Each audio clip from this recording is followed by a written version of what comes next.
Good morning.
How you doing?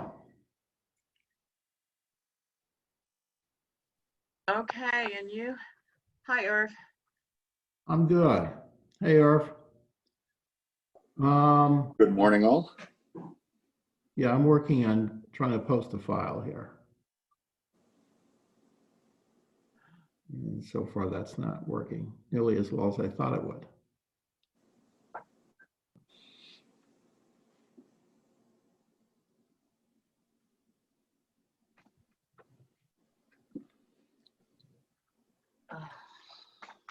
So we'll see if anyone's got it. And we'll let people in here.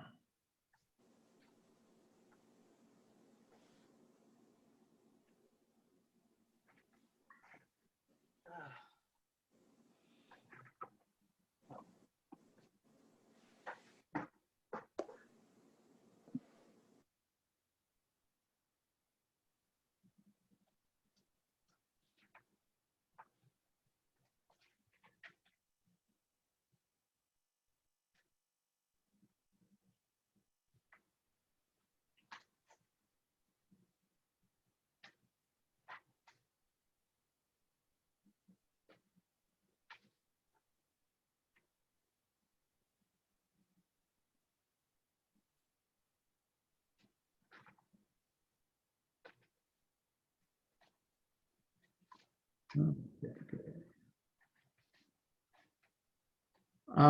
Pretty shortly, I'm going to be going to sharing my screen. Once we get toward the magic hour of 9 o'clock has arrived. So I'm waiting to see who else will show up. I know there's some other participants who said they were coming, so we'll see. So everyone gets to take a 5-minute, break or 3-minute break, and we'll see how this goes.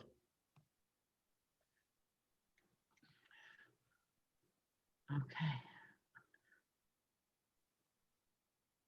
Hi, Jenny. Hi, Larry.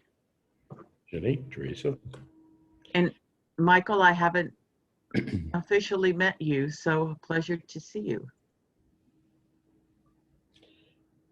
You're muted, Michael. Okay. There you are. Nice to meet you too, Teresa.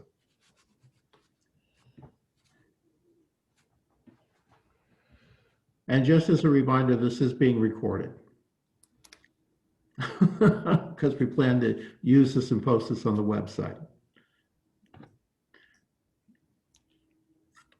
David.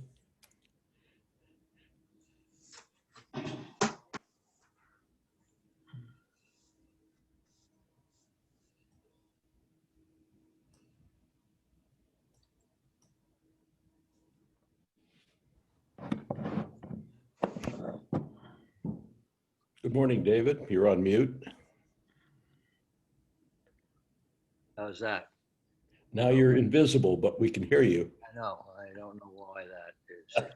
We'll work on that, Larry. Start video. I'm not sure.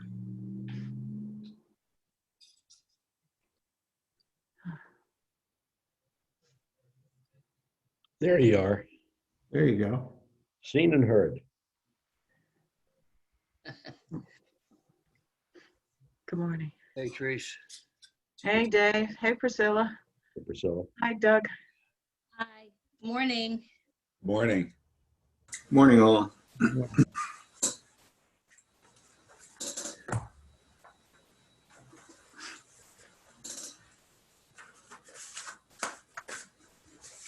And Jane is trying to join, but sometimes it takes her longer.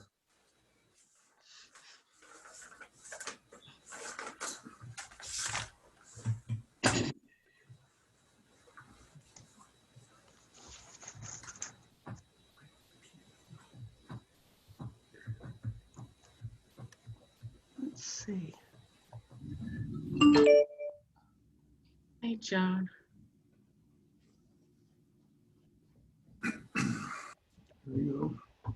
Have video. Oh, there I am. There you are. Oh, Deb pops into view. yeah, I had to. All right, but now I'm not. Okay, there I am. Good morning, everybody. Good morning, Deb. Deb. Hey, Doug. Joan. Joan?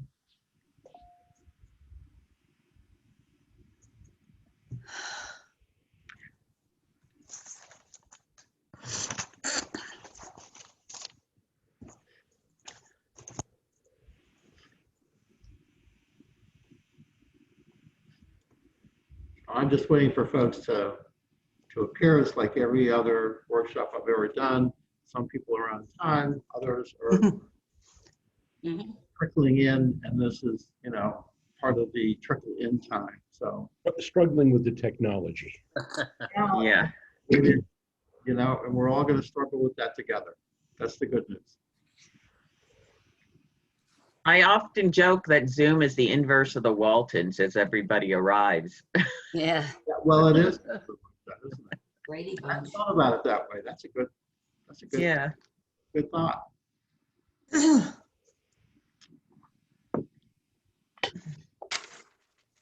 We can all begin to ask who's John Boy in this.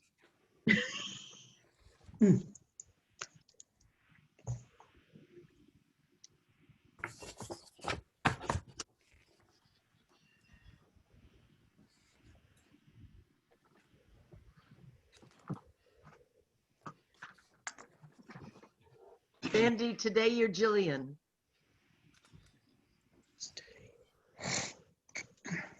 You're muted. You're muted. Okay, now I have to rename. One of my kids did this, or You can be anyone you want, I guess. well, that's true. What shall I put down? Far be it from me. Hey. But just as a reminder, we're all being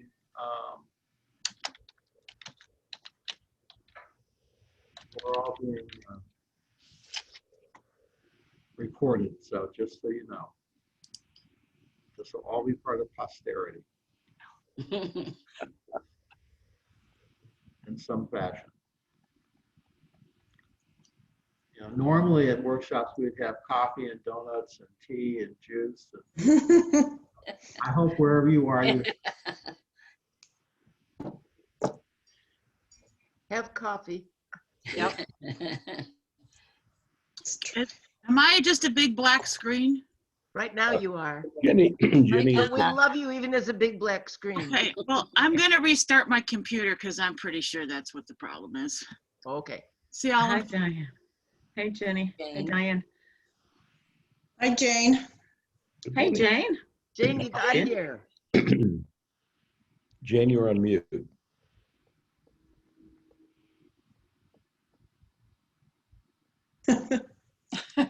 You really up there? There we go. There you are. Okay. Yep. Yep. All right.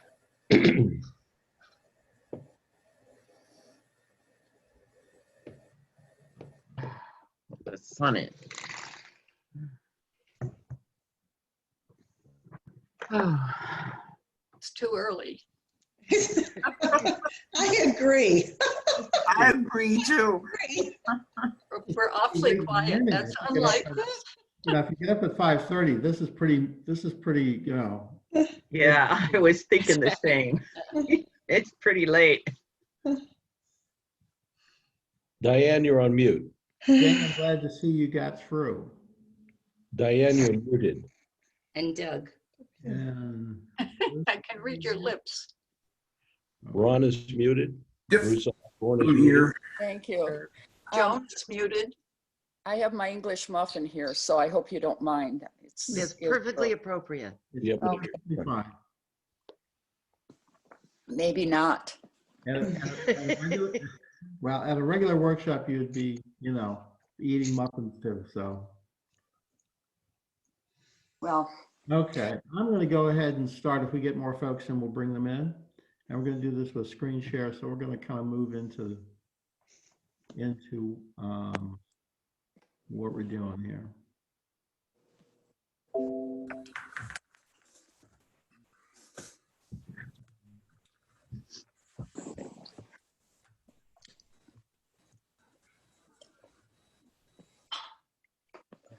oh, my great Yeah. my great thing came.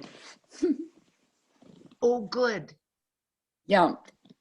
It's the cultural one, right? Excuse me. Yep. I'm sorry. Yeah. Okay.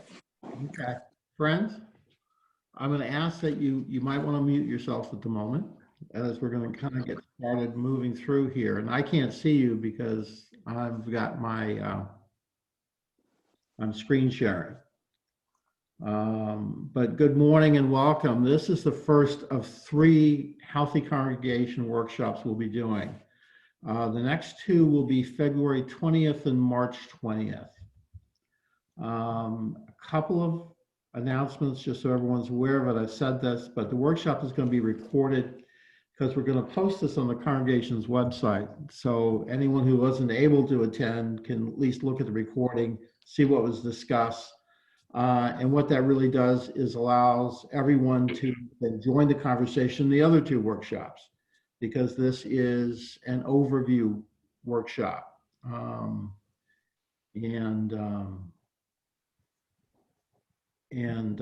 So it really sets the stage up for the next 2 workshops we're going to actually be doing. A couple of things. First of all, I want to welcome Ginny Smith and Michael Depew from the Committee on Ministry. They are with us as participant observers, and I'm glad that they have joined us. You will want to have be sure to have a Bible with you, because you will need it for the first breakout session of small group discussions. At least one person in each group will need to have one. So if you don't have one, you kind of need to maybe find one handy here quickly. The other, when we break out, the other part of it is that you will notice if you go to the chat section, of the Zoom, you'll notice there's a file to download. You can click on that, download it, and keep it. It's going to be used, we're going to be using that later on this morning. So that'll happen. The small groups are going to be formed randomly by Zoom. So you're going to want, and when we break out. So I'm just going to look at the number of participants we have and go with the break rooms I think we need for those. So it's not magic. There's no pre-consideration of who goes where. We're just going to disperse you all. If you have questions, at this point, I really can't see the chat section. So we'll try to work in the sense of questions and things. Also, each small group will be making reports back. So when you're in your small group, someone will need to take notes. Someone will volunteer to be the spokesperson for the group. So I think that will be most helpful. If you are unmuted, let me know. If you have any questions, let me know. And I can't see you. So Pastor, my question is, are you intending to be screen sharing right now? If you are, you're not. I'm not. No. We're all seeing the gallery view again. Well, that's not Well, good. he's in my view. Okay, so let's solve that.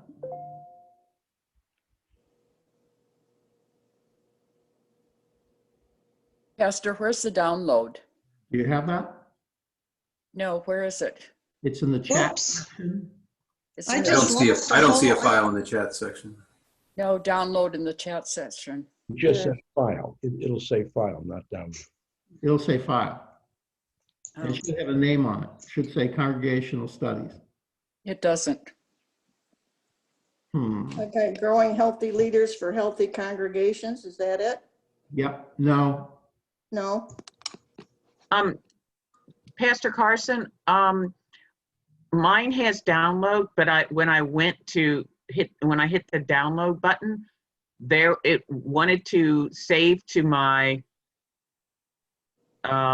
some part of my computer that I don't necessarily know about, and there was like an entire directory, like 30 files. So can you give us a little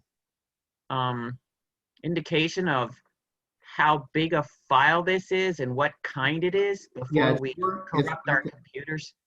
it's a Word file. It's not very big. It's Okay, that isn't what showed up on my computer. Okay. Yeah, maybe 3 pages. I have an iPad and download does not show up anywhere. Do you Or see? file. Or file. Okay, did you you went to the chat section? Did you hit chat? Yes. Yes. Oh, hit chat? Okay, Yeah. hit chat. Okay. Yeah, same here. I'm in the chat and there's no file in there.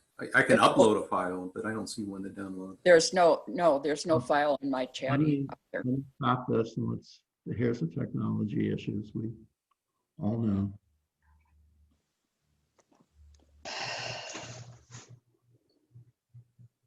Maybe if you just re-upload it, we'll probably see it for sure. Okay. Re-upload, you mean turn everything off? No, I'm talking about Pastor Carson. If you could just re-upload the file, we'll probably see it. Okay, good. It is showing up on mine, so it may be an internet issue. Oh, it is. You'll see it at the top of the chat box. Yeah. You have a big- Pastor Carson to everyone, and right under that, you'll see Congregational Case Studies doc. I can. I just have a bell. Okay. I was able to successfully download it, and so when I initially hit the download, it showed me everything in my computer, and so I thought it was yours. And so anyway, and just an FYI for those who may be as computer illiterate as I am. Okay. Morning, Jenny. We good? No, You good with this yet? No? No, I don't know where to download either. I don't have. I don't see anything in the chat room either, just a blank screen and a message to everyone. Yeah, I that's open the all I file and see. nothing comes up on the file. No, it's blank. Oh, All Yeah. right. No file is in here, it says. The internet. Sue Grady is trying to get on, I think.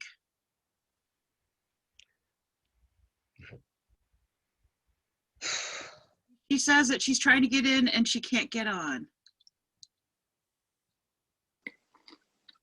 Can somebody maybe forward her the link and see if that will help her? tell her to go back and try it again, because I had to go in and try the link a couple of times. I'll tell her. I tried all 3 of them more than once before I got on. Okay, see if that has showed up in the chat at the top. At the very top, go to the very top chat. See if it showed up. Just a bell. Oh, the bell says mute notification. You will not see any chat notification. No, that's not it. No. Cancel. Pastor Carson, it showed up in mine as the top chat, but I was one of the first two on, and the timestamp is 9 o'clock. And so I think if you upload it again, in other words, perhaps it didn't show up for those who may not have actually been let in time. Yeah, that sounds right. Just re-upload it, and I think. Yeah, I think that's probably.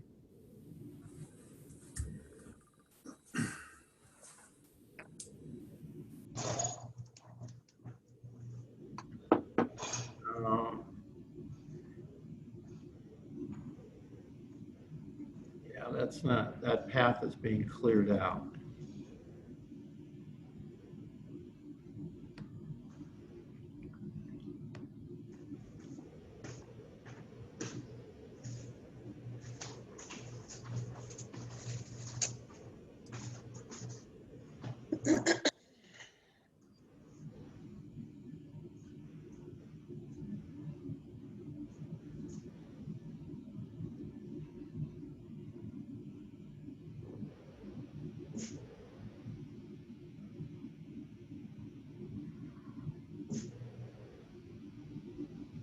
Okay.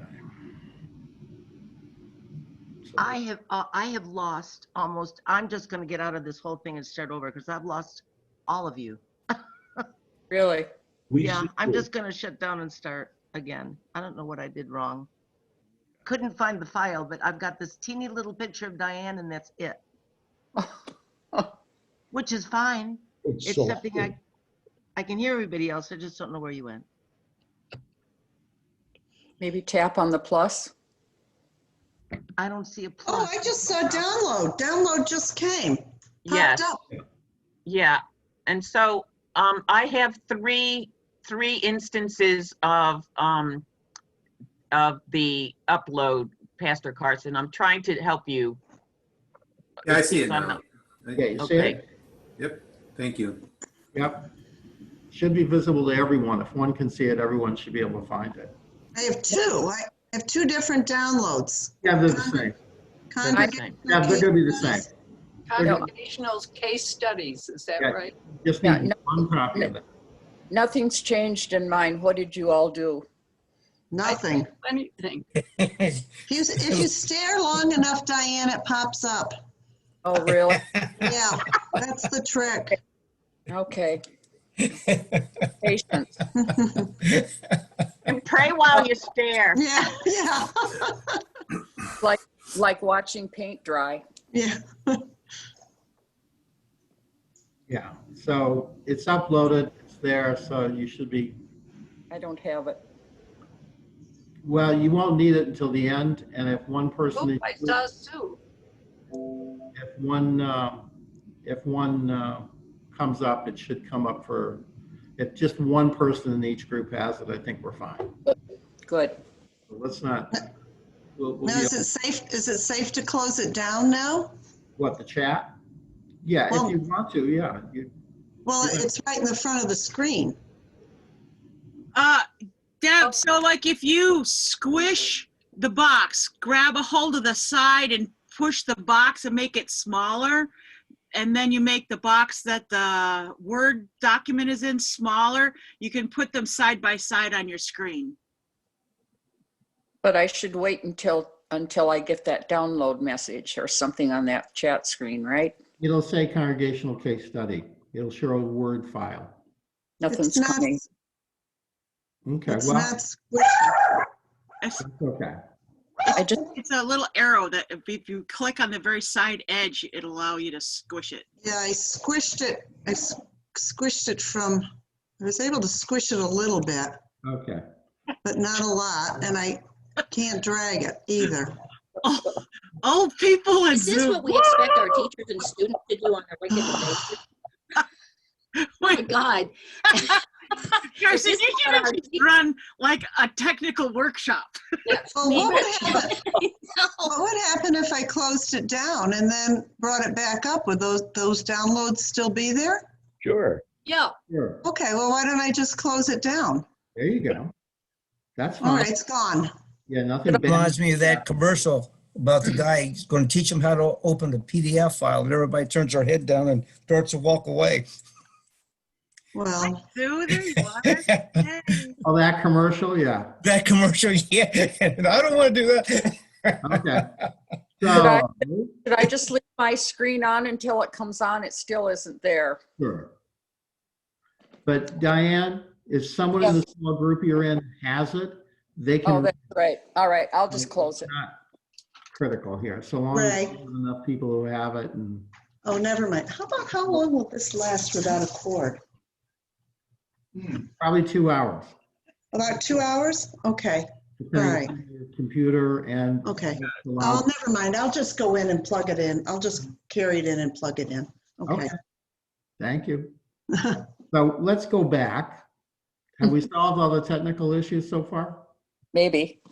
Okay, let's rock on then.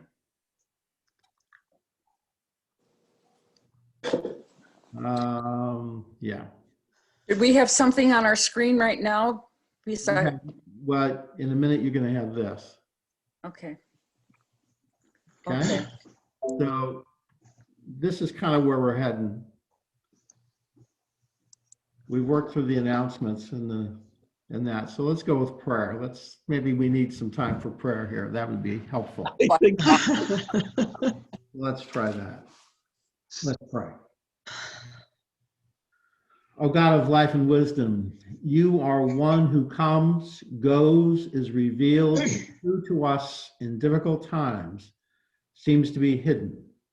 Give us the capacity to be surprised into a new understanding this day. Guide us to look beyond our usual ways of doing tasks, ministry, and our set phrases, so that we may see the strength of our present and the promise of our future that you desire for us. Give us the capacity to be surprised by each other, to recognize truth in words spoken, movements made, and glances given. Seeing new dimensions in each other, guide us to be startled by grace and the kindness and respect of each other. Meet us in an unexpected places of hearts. Speak to us in unexpected voices, and do not let us refuse to see or hear you in our midst. Amen. So the question is, what makes a healthy congregation? What are the characteristics of a healthy congregation? And there are a number of things that will do that. Healthy congregations think systemically, think of the whole. Healthy congregations, differences. Healthy congregations focus on mission. Healthy congregations have leaders who are the immune system for the congregation. And these are all the kinds of characteristics, and there's several more. But we're going to talk today mostly about and give the basis of talking about an introduction to systems thinking. Now, some of you may already know this.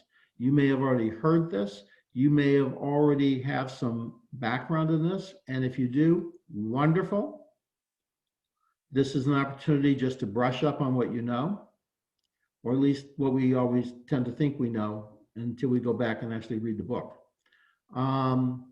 But this will give you a chance to really it's a relearning piece for you. For those who don't know this, this is an introduction.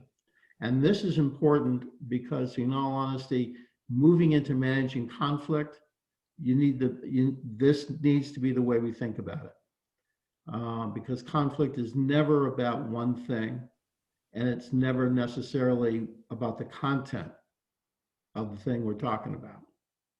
So mostly what we want to do today is give some background. And that's really what we're going to do. And we have until noon to do this. So this is going to be one of those, we're kind of working hard here to do that.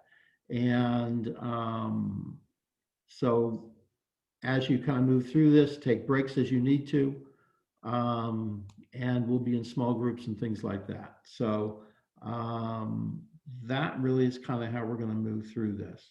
So when we talk about this and systems thinking, what we have to begin recognizing is that congregations are an organic whole. And being an organic whole means we are, as a community of faith, a living whole organism, and where we are in relationship to each other and to the world around us. We are interconnected in an ongoing reciprocal relationships. One person cannot be understood from the part. We are inseparable from each other in our relationship, and one person's behavior influences another person's behavior and vice versa. We might say none of us are an island. And this is true for congregations, for families, for workplaces, for whole communities. If you think about a farm being a system, for example, what is good for the water is good for the ground. What benefits the ground benefits the plants. What is good for the plants is good for the animals. What benefits the animals benefits the people. What is good for people is good for the air. What benefits the air benefits the water, and so on. The farm is a complex, mutually influenced relationship. And Martin Luther King actually made this pretty clear. This is one of the first things that, as he was talking, and he spoke about humanity this way: we are caught in an inescapable network of mutuality, tied in a single garment of destiny. Whatever affects one directly affects all indirectly.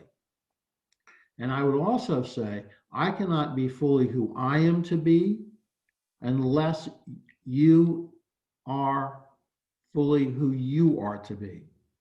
We interact with one another. And that's part of one of the things we want to begin talking about here, and thinking of the congregation as an organic whole organism. And it goes back to Paul's first letter to the Corinthians in chapter 12, when he talks about the nose, the hands, the feet. Remember, if you recall that? Sure. What he's really saying is that everyone in that community has a part to play. It is necessary and is needed, and we're not all the same.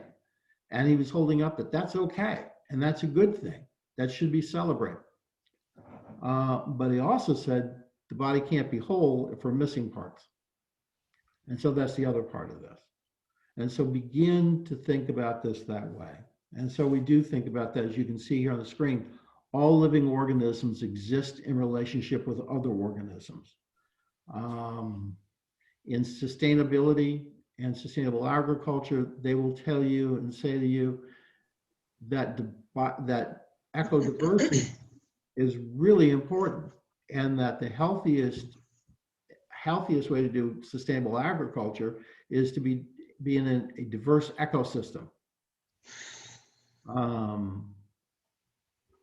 And I had to stop because I have to admit people. So, and so we're not, and we don't exist independently of each other. Not one of us is an island unto ourselves. And organisms can only function as they do in the presence of another organism. We respond and react to each other. We all contribute to what's happening, and nothing is influenced ever in one direction. It is always mutual. And everyone plays a part in everything that happens, and change in one organism produces change in other organisms. Change in one organism produces change in other organisms. So that's that sense of mutual behavior that we talk about. And there's a mutual maintenance of behavior. We are accountable to each other, and we are each other's powerful helper. And we can really only understand one organism by understanding the whole. So we can't just take one person out and as though they have all the symptoms of an issue. Typically, it's a family, an organization. It's the whole that contributes to this. And so what we like to say is, hence, as the slide says, relationships are not just one thing. As it turns out, relationships are all there is. And this comes out of family system theory. Murray Bowen did this work. It was picked up by Peter Steinke and Edwin Friedman. And I've done some work with Friedman and his work, and he has done this with churches and synagogues and other organizations as well. So that's somewhere where this is coming out from. An aspect of being in relationship is also to understand that in every organisms, there are boundaries. If we think about our own body, for instance, each organ, the blood, the brain, the spine, the nervous system, and our limbs are all attached to each other, but they all have their own space for functioning. And it isn't healthy, for example, for our blood to be seeping out of the vessels, right? Or into other areas of our body, nor is it healthy for the nerves to be pinched because something else has moved to pinch it. Or it's not good if we have our discs in our backs move out of place. And I know about that personally because I have at least one ruptured disc in my back. So I understand that's a pretty profound thing. And then, so that one part can affect every other part. And it seeps onto health. So what we're going to do now, and this will be the next challenge of our technology, is to break up into small groups. Whoops. Break up into small groups and take a look at the two passages, Genesis 1 through 2.4, chapter 1, verse 1 through chapter 2, verse 4, and then Exodus chapter 21 through 17. These should be very familiar passages to everybody. We're going to break you out into small groups so you can read them in small groups. And then what I'd like you to do is to answer the two questions you have on here. And that is, how do the two passages speak about the whole of life or community? And what boundaries keep the whole intact? Because that's what boundaries do. So I'm going to put you into breakout. I'm going to break you out into breakout rooms. And everybody should be at least in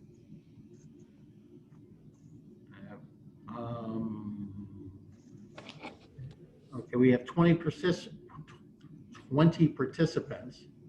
So I'm going to put you in 5 rooms.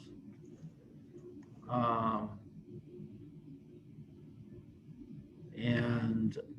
going to kind of go from there. Someone may have you may have an extra person in your group, but we'll all be fine with that.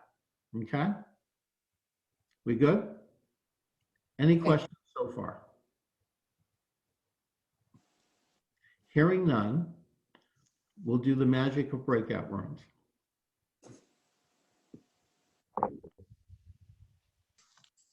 Okay. So you've all been invited to join a breakout room, so join your room.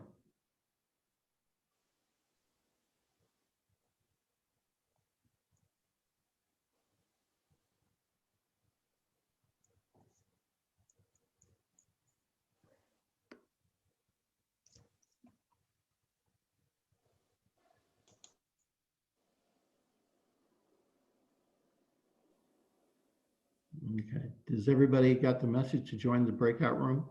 Do we then join? Yeah, join.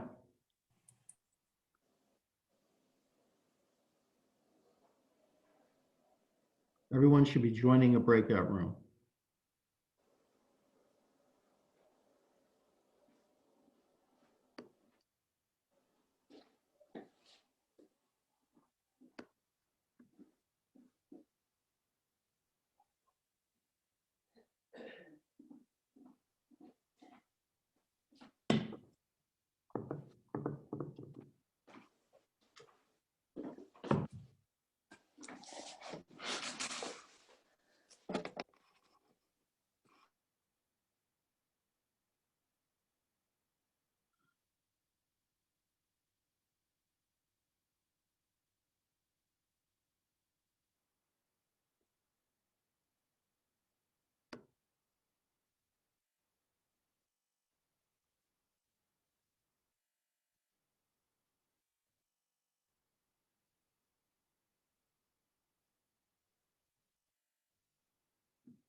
whole chapter through just the beginning. It's the first 7 days of creation is what the portion is.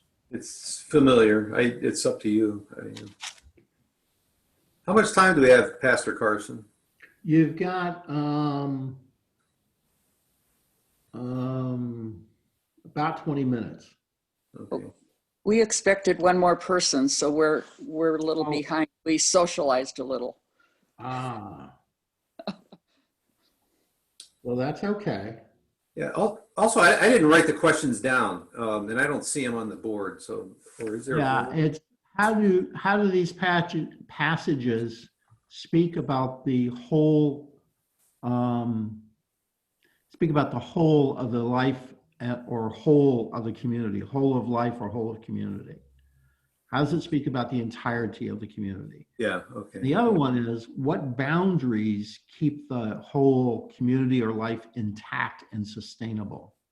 So what boundaries are there that you read about in those passages? Was it the whole first chapter of Genesis? Well, it is, but you can read part of it and you'll be able to Yeah. you'll be able to get it. So All right, I'll read a few more and I think that'll cover it. Right. Yeah, that's fine. I'm going to go ahead and leave because I get to go from room to room. Go flip. Well, this is fascinating. This is really fascinating. Okay. God said, let there be a vault between the waters to separate water. We were wondering of the readings. Which ones, Carson? Oh, there he is. Yeah, here I am. It's Genesis 1. And you don't have to read the entire chapter. You can kind of get it's just to bring it back to mind. Right. But also Exodus 20. Oh, Exodus 20. Oh, Exodus 20. I saw it was 20, 1 through 17. Read about Moses. Yeah, no, this is the 10 Commandments, friends. And then what are we, what's our job? Okay, here's the question. How do the two passages speak about the whole of life or the whole of the community? And then what boundaries keep the whole community intact and sustainable? We got that? Mm-hmm. And you've got until about, at this point, until about 9:58. Okay. Tell me, did other groups have this same issue? I don't know. I've only been to one other group and they were kind of chatting until I guess they were waiting for someone else to show up. And then I showed up and they kind of got going. So I like school. it's a little like school. It's, this is what your students are all doing while you're trying to teach them. Okay. Does that mean I can text then?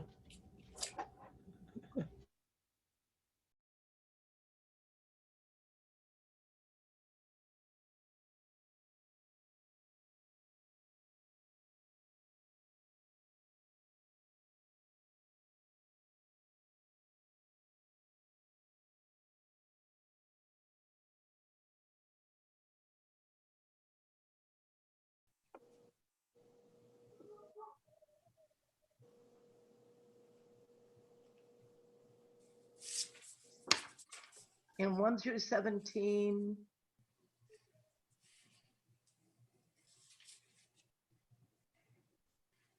Those look like the 10 Commandments. Yeah. Very similar, yes. Yes. Yep. Yep. How y'all doing? And those would be perhaps the boundaries. The boundaries, that we yeah. all live by, and that keeps us sustainable. Yeah. And intact as a community.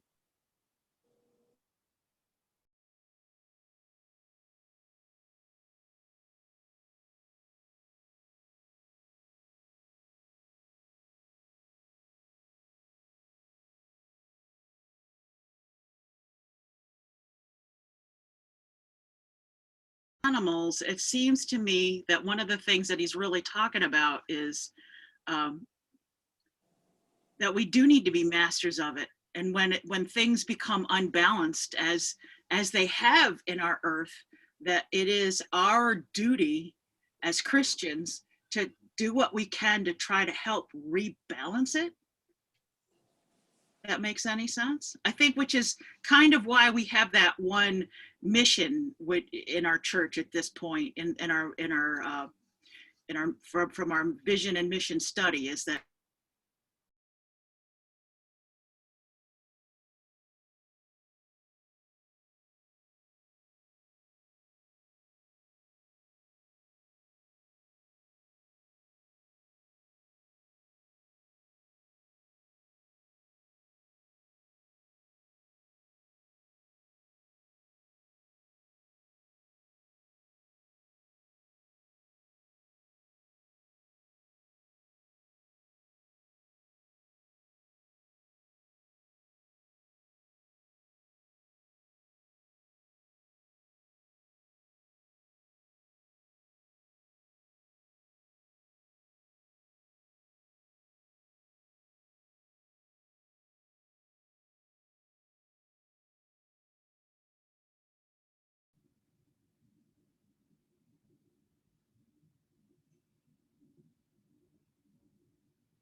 Good. Like magic, I appeared. Jane looked out and I appeared. Wrote down questions. Ah. So how do the two passages speak about the whole of life and the whole life of the community, or the whole community? That's one. So how do they do that? And what boundaries keep the whole intact and sustainable? Okay. Oh, all right. How do the passages speak about life of the whole community? Right. And what boundaries keep the whole community, the whole of life intact and sustainable? Okay, boundaries. Okay. Make sense? Yep. Yes. Yep. That answer your questions? Yes. Good. Well, Is there any way you can put those questions in the breakout room? In the chat box? To be honest with you, I have no idea. Well, we should have paid attention. We weren't ready for. And I was also looking in the download document and I couldn't find them there. And so that was the other place Well, that I that's looked. because they weren't there. All right. Next time Okay. we break out, I'm going to take a picture of the questions. Okay. There we go. Good idea. Friends, I'm going to type them up in the chat. They'll go to everybody. So you should see them. There you go. Good. Thank you. Okay. Good, thanks. Thanks. Okay, thank Okay. you. Okay, and you have the container for the eggs? Okay, okay. Okay. Okay, and here comes the second question.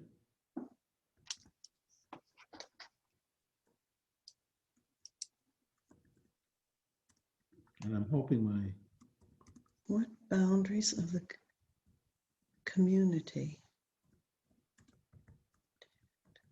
Okay, now I've lost the chat. well. Oh.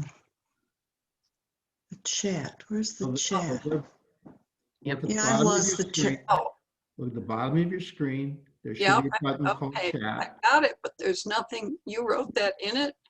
Yeah. Yes, it showed up Oh, yeah, on there mine. it is. There it is. Wonderful.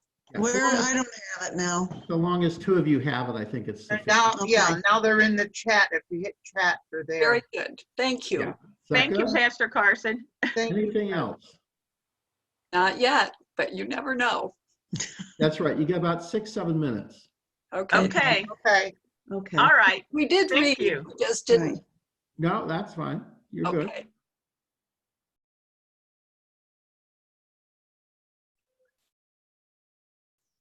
Carson, we came back to the main room to see if we could do it. I don't know if you want us to go back to our breakouts. If you are done, that's fine. I mean, if you are completed, you've got your answers done and you feel like you're done, that's fine. We're going to bring everybody back here in about, 5 minutes or so. But if you're all set, that's fine. This isn't, you don't have to be gathered together just to, if you feel like you've kind of come up with a discussion. This isn't about, how long can we do this? This is a lot less like school than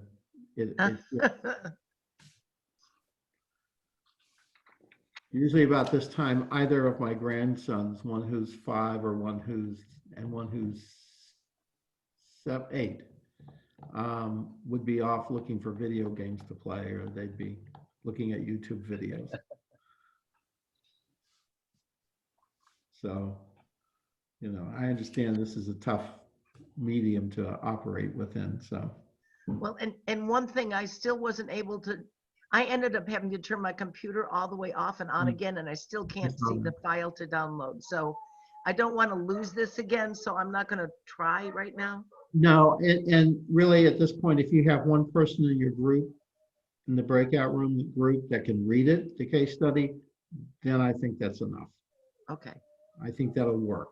These are all going to get posted on the website. All the documents will get posted on the website. Okay. And this is being recorded, so it's also going to appear on the website. Okay. And just as an FYI, I told the folks in the breakout room I'm be muting myself on and off because Barnaby has decided he wants to chat with us, and he only ever uses an outdoor voice most of the time. I see. Sort of like my friend Murphy. Yeah. He has one volume. Loud. Mm-hmm. Priscilla, did you leave also? I did. You mean the room? Yeah. But Carson, nobody in our group downloaded the stuff. We lost Ron. I'm not sure where Ron is. He may still be in the He's breakout in the group. Still in the break room, maybe. Okay. Yeah, he is. But we were operating without the downloads. Oh, well, I did not have the download for this portion. There's only great. one thing I'm Okay. having to download. So there wasn't, I was just hoping people were taking Yeah. notes. Unfortunately, none of us. That's all right. That's okay. I've been into every room, and don't feel alone. Okay. It was a We common did do the occurrence. reading and we did talk briefly a little bit about it, and it was helpful for Joan has an annotated Bible with her, so that was helpful. Yeah. So again, these are things that, we're kind of working together here. And this is a technology that most of us are just trying to work through.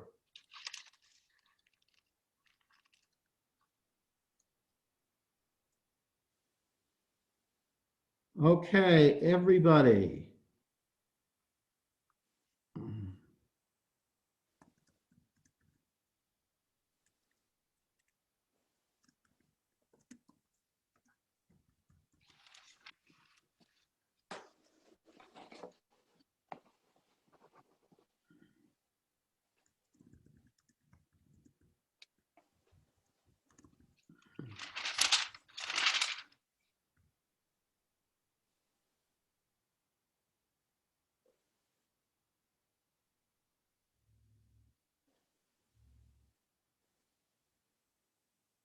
Okay. So you have extra free time for being, you know, right there. Time to go get the coffee now. There you go. Yeah, or a muffin or whatever you got. I think we stumbled back in by process of error because we didn't know what to do to get back. Well, I'm going to be closing all the rooms, so you'll be fine. We didn't know if we hit the leave button, we turned off the computer. That's okay. It's I've only done this one other time, and I wasn't in charge of doing the break rooms, so some of this is my learning curve as well. So, but we'll all be masters of the universe when we get through here today. None of us are too old to learn, I guess, right? No, you're never too old to learn. None of us are. The problem is retaining it. Well, yeah, that's right about that. That's why we have 3x5 index cards. You write everything down.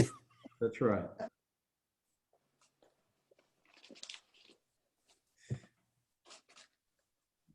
So I've closed all the other breakout rooms, so they're going to be coming back in about 30 seconds, 40 seconds or so. I don't know about it. Did anybody have a power outage last night? No.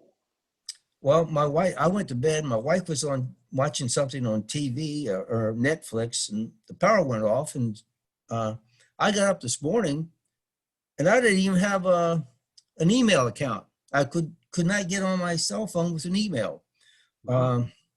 I had to change my password to be able to just get into the thing. And my daughter had to recreate my account. All this happened between about 8:15 and 9 o'clock. Wow. Everything seems to be working out, but it was like something happened, I guess, on our block or something. So I don't know. Okay. Well, I think we're all back at this point. Yes? Nod? Wave. See a lot of pictures. Help me out here, friends. Okay. I'm going to ask for one group to speak and to share what you discussed. And then we're going to ask each of the other groups to do the same, but with a little bit of a difference. We're looking for things that after the first group goes, we're looking for things that they didn't have in there. So if you have some new things, that's what we want to do. And that'll just help us use our time kind of wisely, I think. Mm-hmm. So group one. This is where knowing who your group is would be really great. That's us, Priscilla. And if you haven't known, I'm going to call somebody. And I didn't notice where the group number was. Maybe I didn't. We were group 4. Oh, we were? Okay. No, not my group was 4. I do remember that. I don't remember seeing a group number. So we're going to go with doing this sort of in less than easy way, but we'll work on this. So group 1, which I think is Priscilla. Priscilla. We were in room 1, and it was Joan and Dave, Graham, Ron, and myself. And we did do the readings as far as related to, and hopefully Barnaby will be quiet for a minute here. As far as related to the readings, and I'm thanks to Joan for having an annotated Bible, that as far as talking about the whole of life and community, that God created the whole of creation, and we were out of that creation. Exodus was the 10 Commandments, and the 10 Commandments were how we are to relate to one another and to God, and it makes us a community. It puts the boundaries on who we are as a community. And that's pretty much, we didn't talk so much as we read, and we're learning about the process that we're in for the workshop. And I'll be honest, that's part of what we were doing as well. Okay. I think Priscilla hit the good spot in those 10 commandments are the boundaries that we are to live with, and our Lord God is the one who will oversee them. And this goes back to the fact that it's all interconnected to the formation of the earth and the universe, and affirming that God is the one who put that all together and made, according to Genesis, put all the earth together. We are, I would say, stewards of that earth. Okay. Anything else from group one? Okay. Nope. Group two? I was in the group two. Group two is basically people who are on the PNC. And I hope you weren't conducting business while you're in this work. No, but we were making some observations. We've spent a bunch of time together lately. We talked about how in the beginning was chaos, and God is the one that started putting up specific boundaries in order to separate things. And through his separation of things, he created something that was pretty darn perfect. But the separation is important, and he put people in charge of making sure that all those boundaries remain. Exodus, he's got like a whole bunch of the beginning part of that Exodus piece focuses on keep my Sabbath, keep that one day free from work, and make sure that you have that separation from work and time spent with me. And that was one of the things that we talked about, was that it's important to know that there is a time for work and there is a time for rest. And we were talking a little bit about how in our church, that was one of the things that we haven't done necessarily, is some people work, and there's a whole lot of other people resting, not realizing that they need to share things better in order to function. So, did I get it, folks? Anything else from those who are in that group?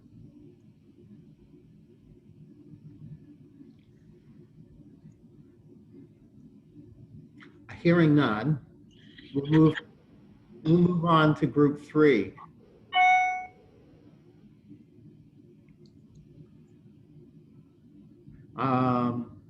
Okay, so here's where I'm going to start calling on names.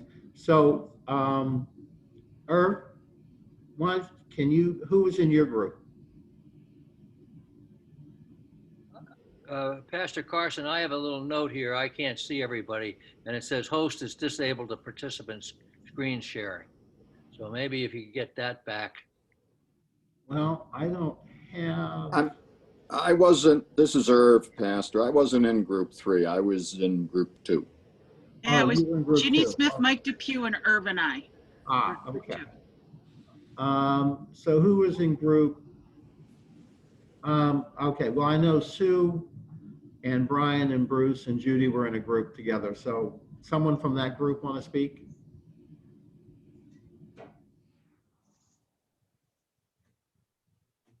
I can say a couple words real quickly. We went through and talked through Genesis and made the thought and comment that through all of Genesis that we were kind of independent, and not independent, but we were dependent upon each other. And that through how the whole earth was made and how through Genesis, that basically the boundaries were we need each other. That there's a dependency that we have for each other. We're all very, very different, but the boundary that holds us together is that we are need together, we're interdependency. And then Exodus, we thought more were kind of the rules that kind of held it together and held us together in the guidelines of the boundaries that kind of held us together, realizing that we're all needed because we're all interdependent on each other. Okay. Anyone else from that group?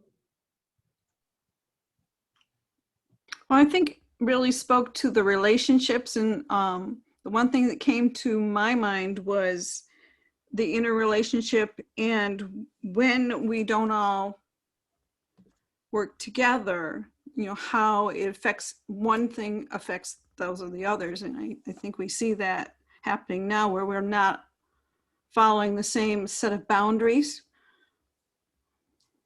Mm-hmm.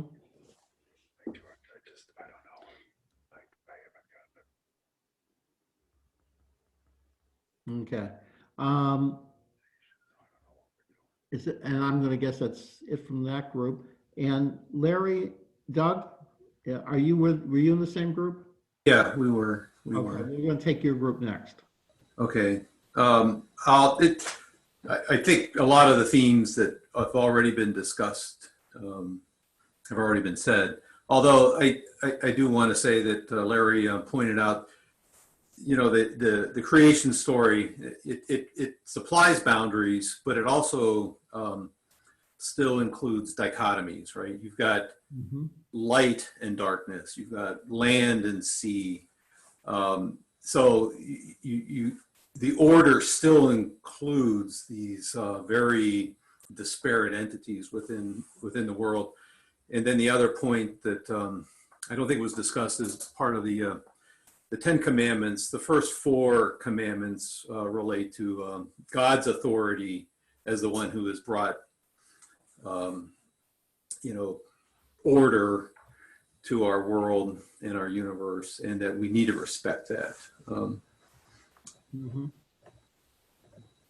don't know, Larry, or yeah, if you want to say anything else, I don't know.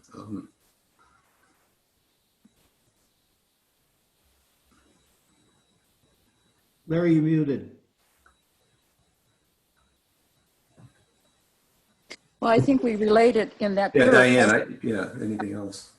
In that group, we related, we talked in relation to the fact that this, in our culture today, this is kind of what's fallen apart, our relationships, this same type of thing, that we don't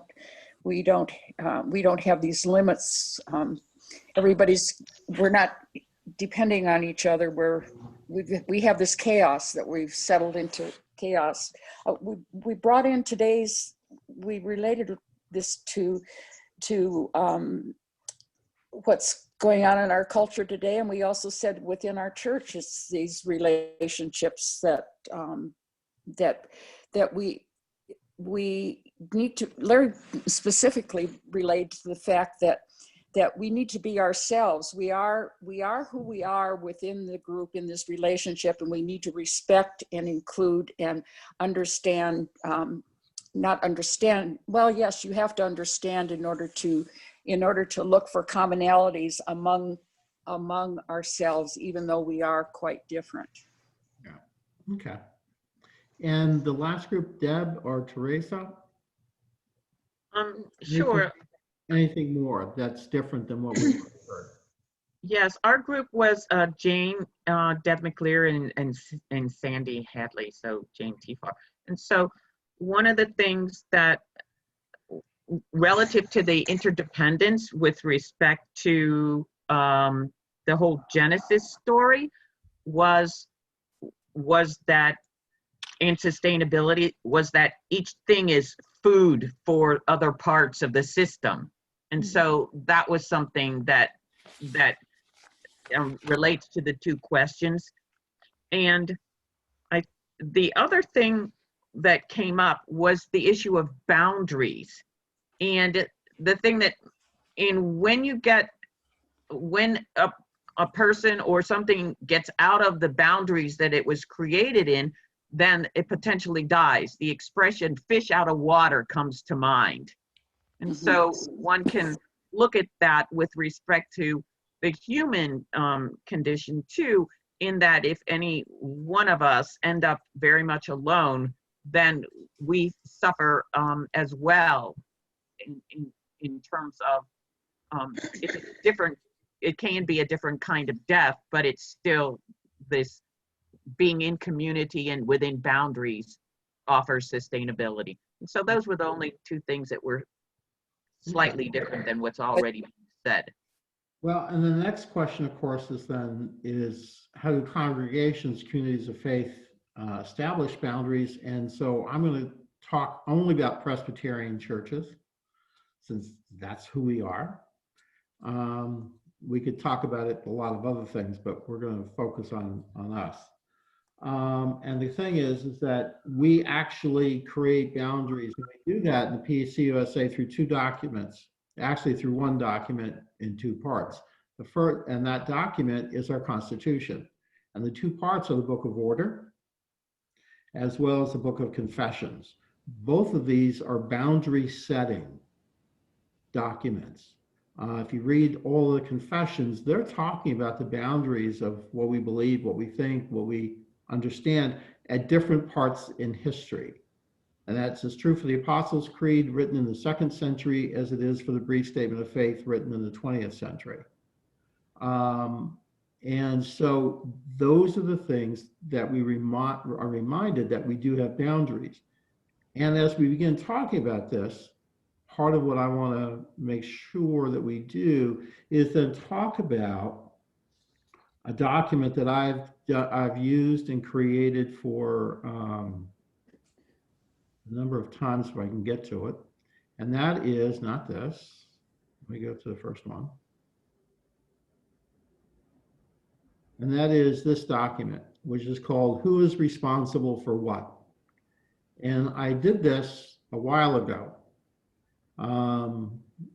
And so I've used it with every congregation because I think it's a clear-cut conversation about who is responsible for what. Whoops, that's a little faster than I wanted to go. And what you'll notice is that the congregation has responsibilities as a whole. An annual meeting of the congregation and corporation. And that really is the New York State piece, by the way, because not every state requires nonprofits to be incorporated. So, but there's an annual meeting of the congregation and corporation. They call and elect elders, deacons, and trustees. I would also say, as you can see on there, they also call pastors. They also approve the terms of call or changes in pastoral relationships. They elect treasurers for one term. They approve matters relating to buying, selling, mortgaging real property. They approve matters related to permissive powers of the congregation, such as the desire to lodge all administrative responsibility in the session, or to request from Presbytery an exemption for one or more requirements because of limited size. There's a need for a quorum. Usually around 10% of active members is a quorum. A pastor is a moderator without vote. The clerk of session is both the secretary of the congregational meeting and is the secretary of the corporation. And session has responsibilities. You know, they're active elders to serve 3-year terms, and they may serve 2 consecutive terms, but then have to take a year off. Think Sabbath. Get back to what Jenny talked about. There's a Sabbath. The pastor is the moderator of the session and does have a vote. Session is responsible for mission and governance of the church. That includes evangelism in terms of teaching members how to articulate their faith, receive members into the church upon profession of faith, and the other things you can see there. Lead congregations in participation in the mission of the whole church. Remember, we're connected to all the other Presbyterian churches through Presbytery, through the Synod of the Northeast, and through the larger national denomination. So it is that whole church piece. Provide for the worship of the people of God. Provide for the growth of its members and their equipping for ministry through personal and pastoral care, educational programs, fellowship, mutual support. Develop and supervise a church school and educational programs for the church. Lead the congregation, whoops, I get a little too fast. Lead the congregation in personal and social healing and reconciliation. Challenge the people of God with responsible stewardship. Establish annual budgets rather. Distribute church benevolences. Lead the congregation. And you can see all the other things that are on there. Engage in the process for education and mutual growth for the congregation. Instruct, examine, ordain, install elders and deacons are on their election by the congregation. Delegate and supervise the work of the board of deacons. Whoops. provide administration, provide management of property, regular continuing relationships with the higher governing body. You can see those listed here. Establish and maintain ecumenical relationship, serve in judicial matters in accordance with the rules of discipline, keep an active role in the membership of the church. Those are all session responsibility. The clerk of session also has responsibility and record transactions of the session of the congregation, keeps it rolls, membership and attendance. Pastor has responsibilities as well. We're called by the congregation to serve the congregation. Study, teach, and preach the word, administer baptism, Lord's Supper, pray, and with session do some other things as well. And you'll notice that everyone has something that they're responsible for. And that really does help set the boundaries for how do we work together? What are my responsibilities? What should I be focusing my time and energy on? What is session responsibility? And you can see that session really has a lot of responsibility. There's a lot that they have to do, and most of that work is delegated then to committees or task forces or teams. And so they do the work, but they do it by delegating both the responsibility, but the authority to act within some other boundaries. And every congregation, every session kind of sets those boundaries that seem to work best for them. And so it really is to remember that as we think of ourselves as a congregation, all of these responsibilities help us do the work, the ministry and mission that God has gathered and called the congregation together to do. And we want to also remember that the head of the church is Jesus Christ, and we're Christ's hands, feet, heart, compassion, body, working together to bring to reality the beloved community of Christ's followers who are to then live and do the ministry and mission that Christ taught us to do. But these are the sense of the boundaries for the congregations to work with it. I think it's also important for us to think about, and I'm going to close this one out, but I think it's also good to talk about the basic definitions of committees, teams, and task force. And I did this a while ago, largely because when we went to the movement toward teams, congregations were encouraged to, we don't need committees, we want teams, we want task force, we want, Well, when people created teams in a lot of congregations, the teams were committees. They just changed the name to team, but they didn't act as a team would act. And so what I did was create a basic definition that everyone can use so we can all talk about the same things and understand what we're talking about. So committees have continuing tasks, their duties, they're delegated by session. Members serve for at least 1 year, 3-year term. Chairs of committees doesn't need to be a session member, but it's helpful to have someone from session to act as a liaison between session and the committee. And you can see these seem to be the standing committees, although property is spelled wrong, and I apologize for that. But now it's spelled right. And stewardship. So these are the things that we do. Teams meet on an as-needed basis. They perform particular tasks assigned to it by session. The members aren't on for a specific term. They come and they go. So this is one of those things where it's you kind of working, it's a little bit looser. It's not particularly meeting all the time, every month. It's doing a team kind of a function. And task force are formed to perform a specific task. And when the task is completed, it's done. The task force then ceases to exist. Its members are thanked for their service, and it's over and done with. It's not something that lasts for longer than a few months. If it starts lasting for 2 or 3 years, then you just turned it into a committee and it's not a task force. So those are kind of the basic definitions. And this really is, I think, what helps remind us, what are the boundaries? What am I supposed to be doing as pastor? What are session members supposed to be doing? What is the session supposed to be doing? What are the committees and how they help the session do that work? And then how do we engage the congregation to join in everything that's being done? And that's the other part to it. This is to enable and empower the entire community of faith to be able to participate in some fashion, whatever their gifts, their talents, their abilities are, into everything that we are called by God to be doing. And not everybody has to participate in everything. We have to find the place where our gifts and our skills and our abilities seem to find its way into the ministry and mission of the church. And again, this is a document that we'll post online. Can you explain worship and music being together? I recall the pastor responsibilities listed, the worship components.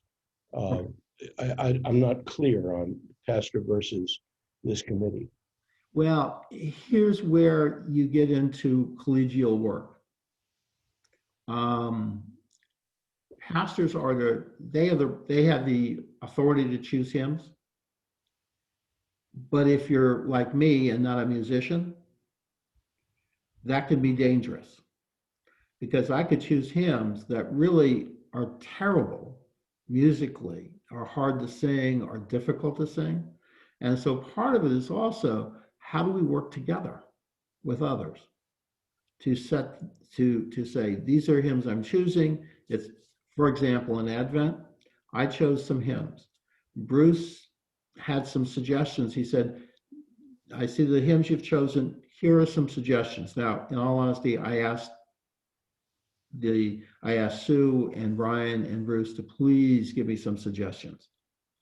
If what I had chosen wasn't helpful, wasn't going to be something that was going to help and enhance worship, but we get people thinking about how terrible this hymn is in the middle of worship, then, it's not helpful. So I asked them for suggestions, and Bruce came up and gave me suggestions. So it is that sense of collegiality that we work together.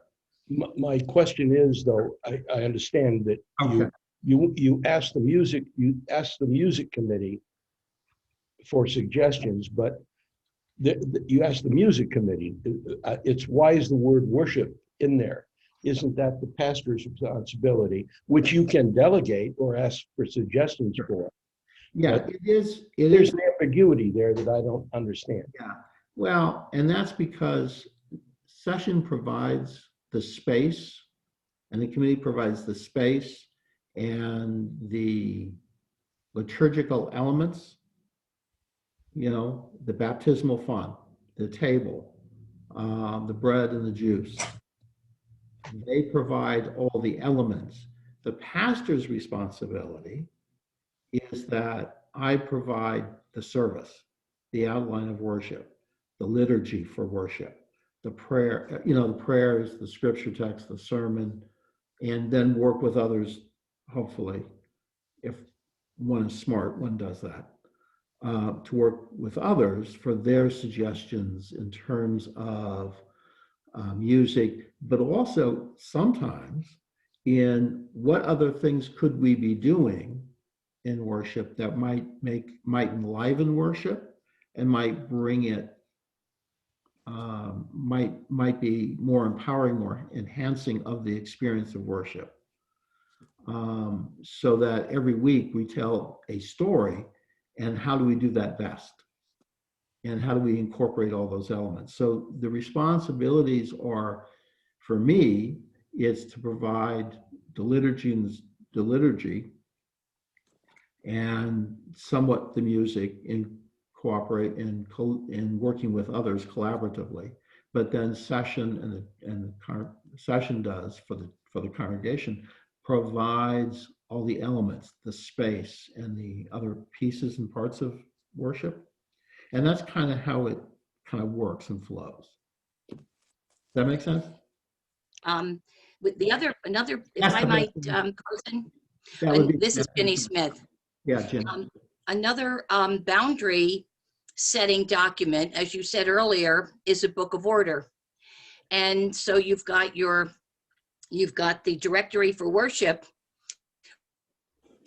sets the boundaries of how worship and music are to work together. So it's documented in another in another place. That's a boundary setting document as well.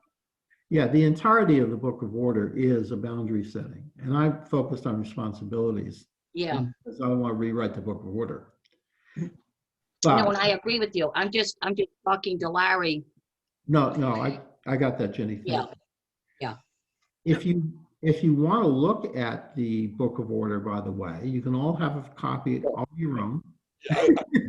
That's why you put music and worship together as a committee, as opposed to the responsibility being yours.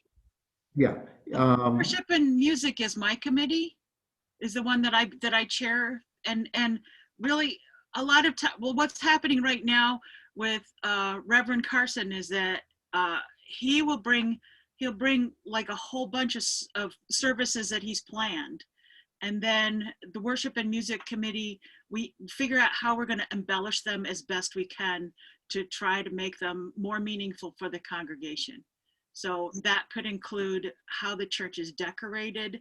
It could include what music is included. It could include, I don't know. I mean, we've in the past that committee's talked about the possibility of adding liturgical drama or anything else that could help to get the message across. So like the whole thing that I did with the cat surveys like last year, that really wasn't part of worship and music, but in a way it was, because worship is the one place where we can get messages across to everybody. So that is like, so it's a good, so the cat stuff was a part of the worship service too, in order to try to get the word out to folks. So this might be also a situation where the question that Larry asked, why do we do this together, might be a good evaluative question for later on. And I will tell you that not every church and congregation does it this way. So it's something that you all decide on how those committees going to structure, and then what gets delegated to them. Does that make sense?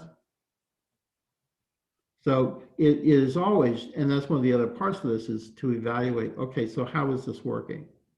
What are the responsibilities that session is delegating to music and worship? In the same way, what are the things that session is delegating to personnel or to property and stewardship? And so all of that, every once in a while, it's always great to evaluate what we're doing. And so this is one of the ways to do that. So, the point is, well, it's a good question. And maybe we hold on to that and think about, is this really descriptive of what we want to talk about, of how we want that committee to do and what we want them to do? So that's the other part to this, is that it sets us out, but we need to be asking, really, what is it we want this committee to do? Well, we should ask that of every committee and be clear about that, and set expectations and delegate the responsibility, but give them an authority to act as well. Because we all know that if you give people responsibility but no authority, they can't do what you're asking them to do. So it's a good question. Hold on to it. We shouldn't let go of it. And then somewhere along the line, you may want to decide and rethink, is that really music and worship, or is it mostly, what is it? Be better descriptor of that. Make sense? Okay. So someone mentioned the Book of Order, and which I think Ginny did, and that's certainly our boundaries, and that's changing a lot these days too. So I just went back to my old Book of Order, 209, 2011, and the current one, and the prior one talked about music as prayer, and congregational music as prayer, and instrumental in the elements of Christian worship. The same chapter now doesn't even mention it. So there's a big difference. And it does. No, I'm looking at the latest book of order. I deliberately went to it. So did I. And okay, well, it's W 2.0304, Dave. Okay. I'm going to suggest. I don't want to drag it out. I just, yeah. No, that's fine. What I'm going to suggest is that if you go to the Presbyterian USA website, you can download both a current book of order and a current book of confession. And you can kind of take a look at it at your leisure. Okay. And what I've done is, it's a small pick. I took a fairly large book with a lot of words, honed it down a little bit. But those are the basic responsibilities. And that actually comes out of an earlier version of the Book of Order, by the way, because the current book doesn't necessarily have all of that, but in any event. So in the interest of moving along here. Yeah. So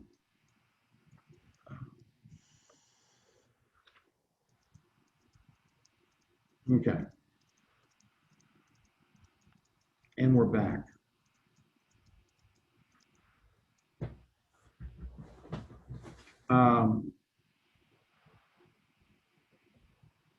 So, part of it is to recognize that there are boundaries and that we have boundaries as congregations.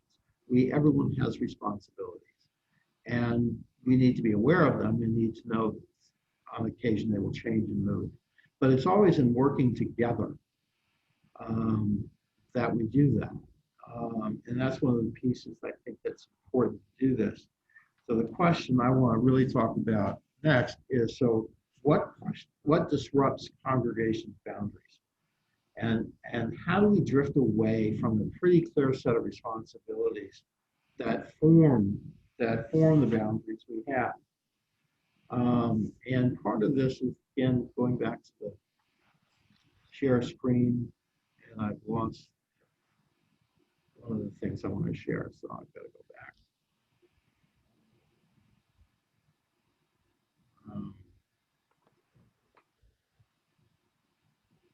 Get it back.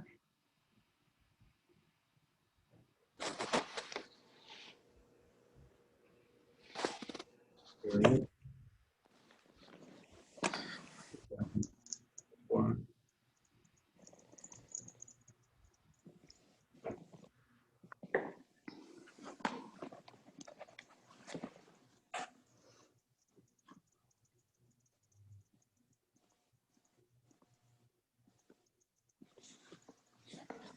So we're going to kind of move along here quickly.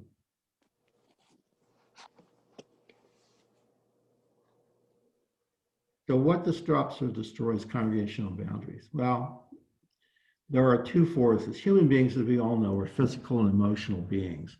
We have physical space and we relate to each other in physical space. Think about the distancing we do in space. But we also relate to each other as emotional beings. And this is one of the things that often gets left out of most conversations of change, by the way. And most conversations of really talking about how to manage conflict in some ways. But most change literature focuses on the physical aspect of change. What process got changed? What are we doing differently? What are we changing here? What are we eliminating there? But rarely the emotional aspect of how that change affects people emotionally is ever discussed. And the emotional aspect of our being often does derail efforts sometimes at change for any number of reasons. And it's the reason why the book that I wrote for congregations in transition, narrative change, I really bring in the emotional part to that. It is the other side of the coin of change. So that's what we're going to talk about. And the important part of it, because there's a tension in our relationships, the emotional tension of separateness and closeness, which are complementary forces. Is everyone seeing that? Is something on the screen? You're not sharing. Something on the screen?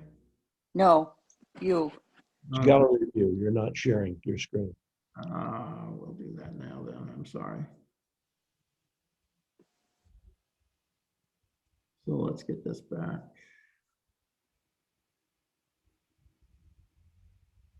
See if I can't get if it shows up. Here we go. So.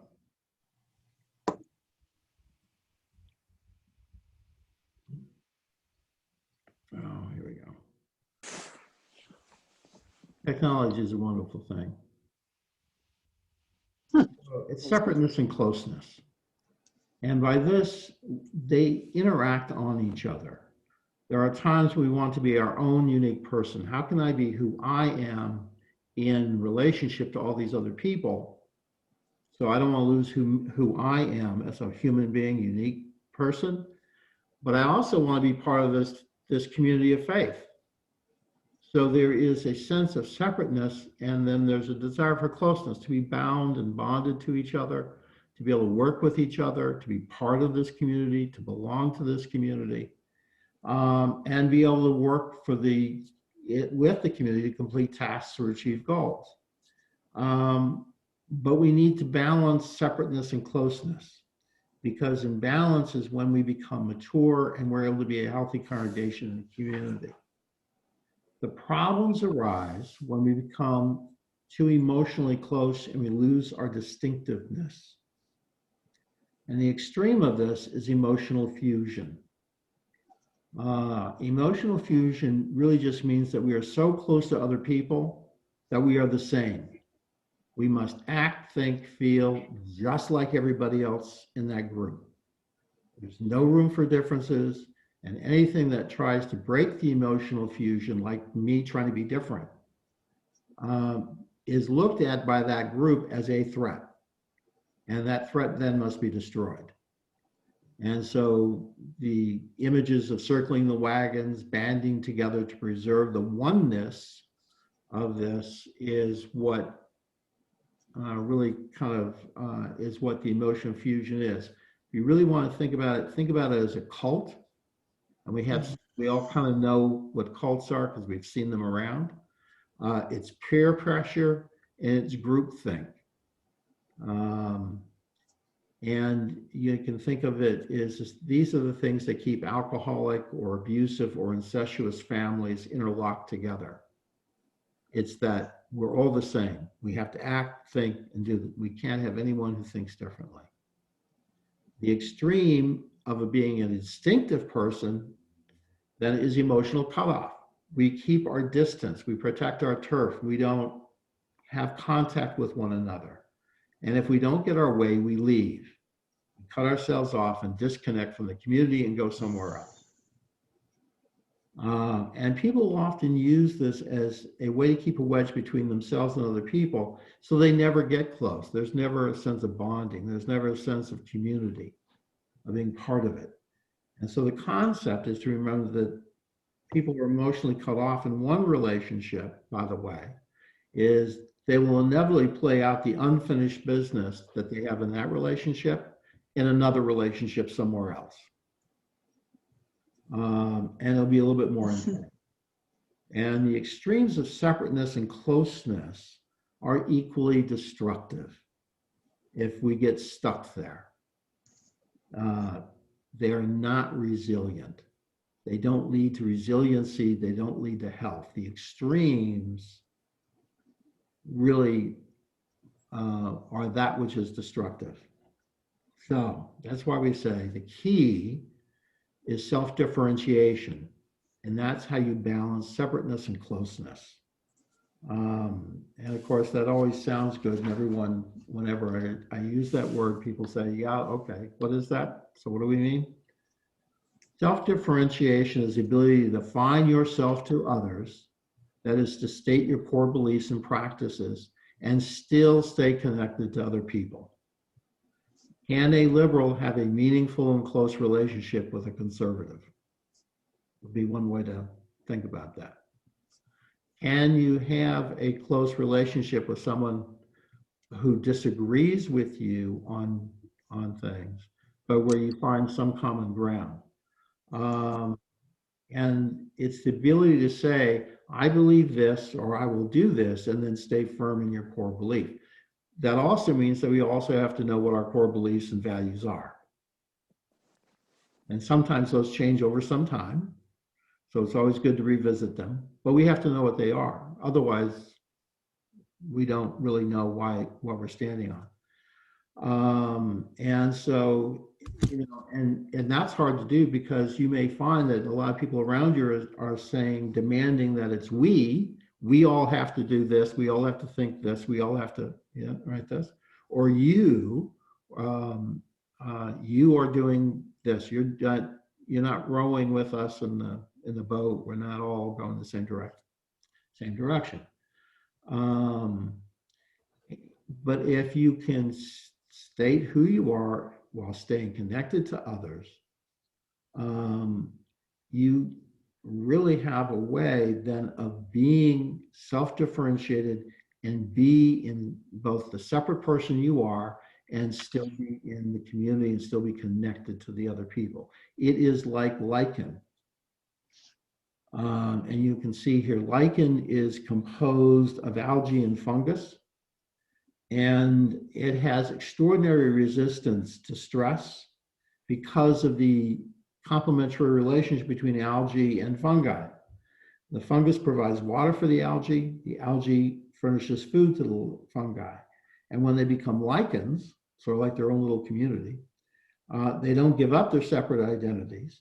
The fungi is still fungi, and the algae is still algae, because the things that they bring to it nourish each other in a complementary fashion. And so, like the cells in our body, each cell differentiates and specializes its function, yet all the cells depend upon each other and share everything. And the mutuality between cells becomes clear when compared to cells like cancer. Cancer cells only care about themselves. They don't care about anybody else. They feed on other cells, and they can only live if they invade other cells. And they grow without restraint because they don't have any boundaries. They have no idea what the concept of boundary might be. That's been turned off in their cell structure. And so they can't self-regulate themselves. And it is a reminder that self-differentiation is a reminder that the characteristic of a healthy ecosystem is diversity. Monocultures are not sustainable. The cultures with diversity are. And that's true in agriculture, that's true all around in creation. And that's what the creation story also reminds us of. To bring it back to there, is to do that. Self-differentiation means really taking full responsibility for your own emotional functioning. That is, I control my response to what is happening around me. No one else controls my response. I can determine that response. The corollary to that is I'm also not responsible for your emotional function. I cannot, I will not, and I try not to control other people's emotional function. Because if I try to do that, then I'm disempowering people to be responsible for their own emotional being. So this gets at the point where we can't change other people if they choose not to be changed. You know, how many times have we been successful getting our children when they were teenagers to clean up their bedrooms when we said, you have to clean up your room, nagged at them, did other things to try to get them to clean up their bedroom. And I don't know about you, but I decided, my wife and I decided we weren't going to do that. That was their bedroom. They wanted it messy. They wanted it not cleaned up. We closed the door and said, let me know when you're done with that. They'll clean it up when they're tired of being messy. Well, and they did. The point is, we don't control other people. We cannot and we should not. And we shouldn't even try. Because then we disempower them for being responsible for themselves and controlling their responses to things.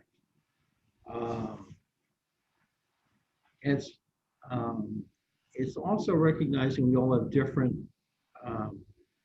we all have a slightly different core beliefs and values a little bit. And we're not going to agree on everything. And that's fine, because we don't have to. We're not asked to believe exactly everything. That we do this. And what we really are supposed to be doing is more of this. And this is a picture of the Trinity. For those in adult education class, this will go back to what we talked about a little bit ago.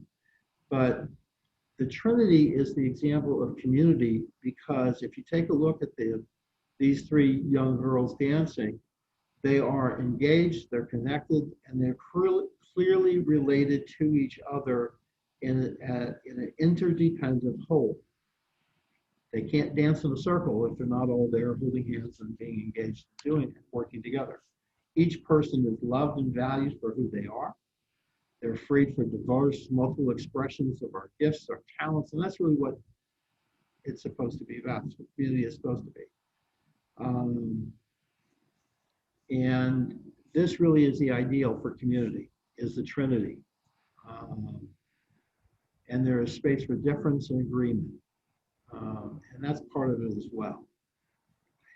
But, you know, what we want, while we want this, change can disrupt our homeostasis and can disrupt our community through reactivity and anxiety. And I'm going to try and show you a DVD, and I'm going to warn you that the DVD, that may be a little jumpy in terms of the video, but you can hear it, I think, well enough. This happens to be an old DVD, and so sometimes it's not as good. So I'm going to stop sharing so I can do this, put this on, and we'll kind of go from there. Are there any questions?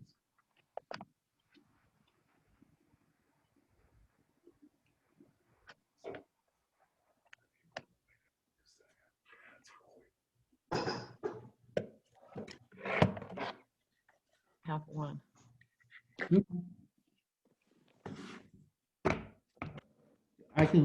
Hopefully I can talk, I can listen while I'm putting this DVD in. I have one, Pastor Carson. It has to do with the relatedness and interconnectedness. Your two statements with respect to I control my responses and I'm not responsible for another person's emotions. I think that we do have some responsibility in that we're all interrelated and connected. What we say very much can impact another person because we're interconnected. And so I think that it's important to recognize that that words are powerful, and in that regard that we are responsible for other people's emotions and in terms of what we say and do and how that does impact them.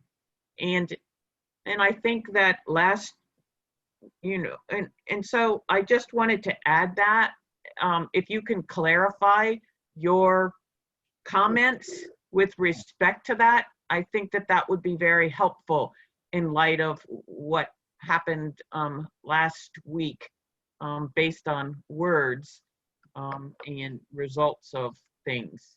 And sure. Yeah. We do have to recognize our words matter and they have an effect. So that should make us cautious about how we speak and what we do. But I can't control, and so part of that is, how do I want the community to be?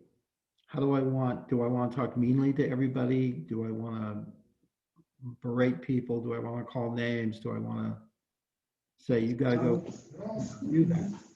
But, and part of that recognizing that, then it's incumbent upon us to measure our words and to figure out what we're doing with our words, right? But someone else is going to either respond or react to those words. And my point is, they have a responsibility to hear and then to say, okay, I hear the words. What do I think about those words? What do I think about that? Am I going to go do that?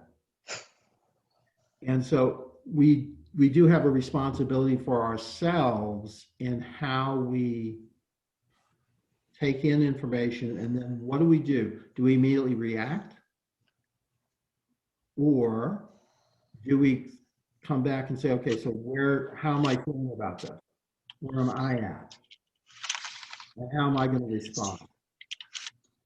And so part of it is not to be reactive, right? To take within ourselves and say, okay, I know what I heard, but then what am I going to do? Let me give you the best example I can most currently. When I saw last week the Capitol being the riot that took place, I immediately my response was to be appalled at it. And then subsequently, I'm listening to all the commentators and all the footage of it, replaying it. And quite honestly, I stopped looking at some of that because I recognized it was causing within me an emotional response that was kind of angry. So I wanted to step back away and not respond angrily outward, recognizing that that's probably not going to be helpful either to me or to a conversation that's being had. And so part of that is that sense of self-regulation. How am I regulating myself? And then I have a responsibility for how I'm going to respond. Does that make sense? That makes sense. And I think that we how you do it, but I can't control how somebody else is going to respond. I clearly understand that. Thank you for that clarification. And I think we have to recognize that there are some folks that aren't at a place mentally where they're capable of doing that yet. And I think the veteran population with the PTSD is probably the perfect example of that. Well, it is. So I'll just leave it at that. And so there's and we can go on and go from there. But part of that's to be self-regulating. I'm responsible for my response. So I need to, if I get angry, I need to maybe wait, pull back and say, so what am I angry about? What is it I need to do, or how will I respond? Not necessarily in kind. Christ said, don't return violence for violence, right? Don't respond in kind, but how do I respond in a thoughtful way?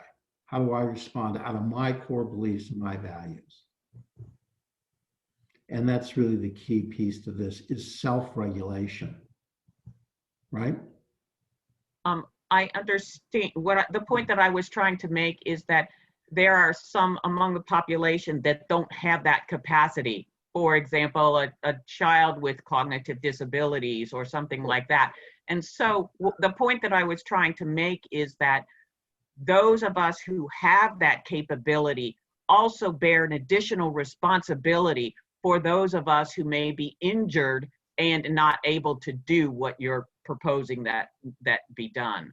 Yeah, and those with traumatic brain injury can't either. But that's because of some damage they've received physically. And so, yeah. Okay, I think we've covered it. So thank you. That was just something I wanted to, it just ties in with your discussion about being interconnected and dependent on one another and compassion in a community. Yeah. Yeah. Here's the DVD. We're going to do this. I'm going to try and share screen with this. It'll take a second to get up.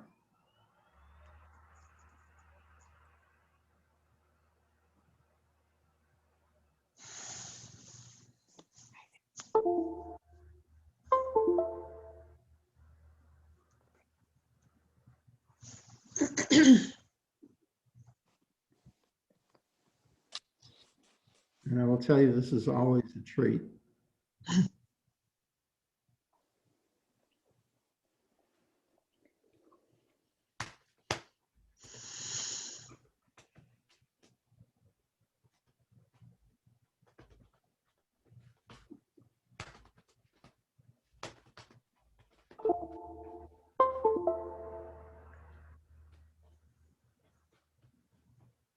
Okay. And I'm going to share my screen. Or I'll do it now.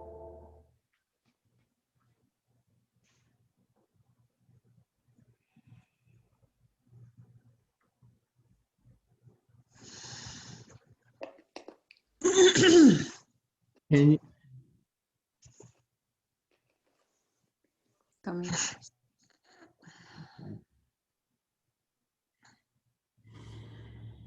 I apologize. This is just one of those things that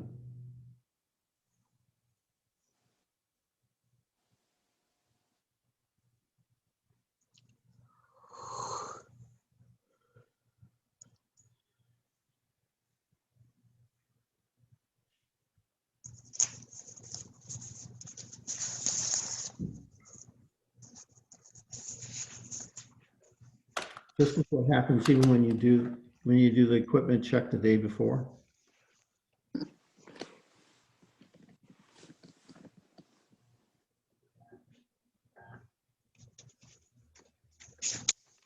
It doesn't always work. This is an older DVD. It's used. It's going to show. It really is talking about anxiety, and if this doesn't work soon, then I'll do some of the discussion about anxiety. And again, it's not going to be an in-depth discussion of anxiety, but it's going to be the conversation around what happens. So if this doesn't come up soon, I wish it had. Reloaded. Yeah, I reloaded it.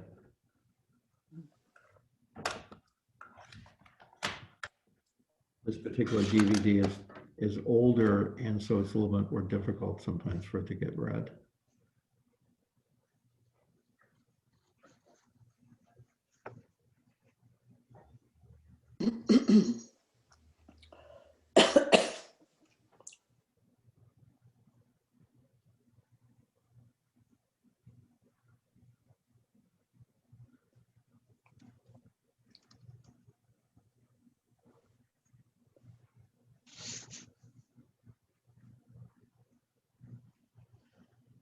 Well, okay. This didn't cooperate today. That's okay. I'm impressed you're even trying to show a DVD in a Zoom meeting. Well, thank you. I appreciate getting points for that. Yeah, I don't know. It worked last night when Tina and I did this last night on Zoom on her tablet. So it apparently is not working. So we're going to unplug this from this. We'll stop sharing. And we'll talk a little bit about anxiety. I'm not going to talk a lot about it because, in all honesty, anxiety is, we'll have some deeper conversation about it next time. So we're going to just kind of move through this a little bit. But anxiety, there's always some sense of anxiousness. I'm sure we have all felt anxious at some point in this last year, right? And everyone has anxiety of a small amount. And very often, anxiety gets triggered when change comes about.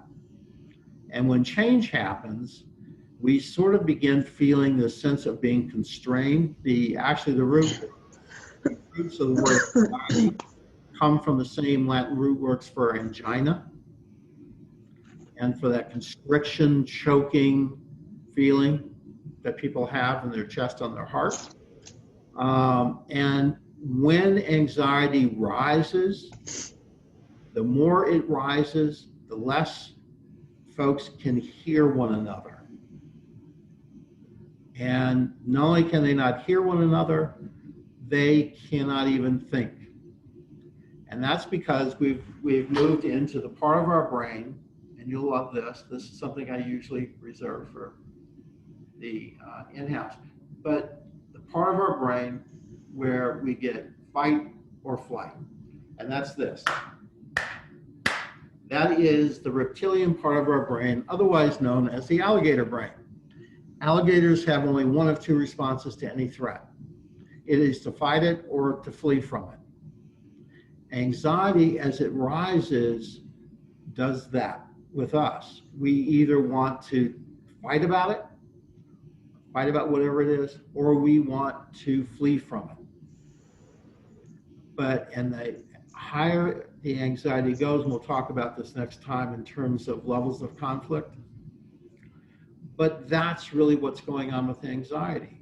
And whenever any change occurs, and there's an argument about changing it, usually in congregations, I will be honest with you, it's about worship. If I want to start World War III in almost any congregation I've ever served, it starts with doing something to change worship in one way or another. Adding projection, taking away projection, doing this, doing that. I could start World War III without any problem whatsoever, and I know this because I know it because I've heard about it in congregations I've served.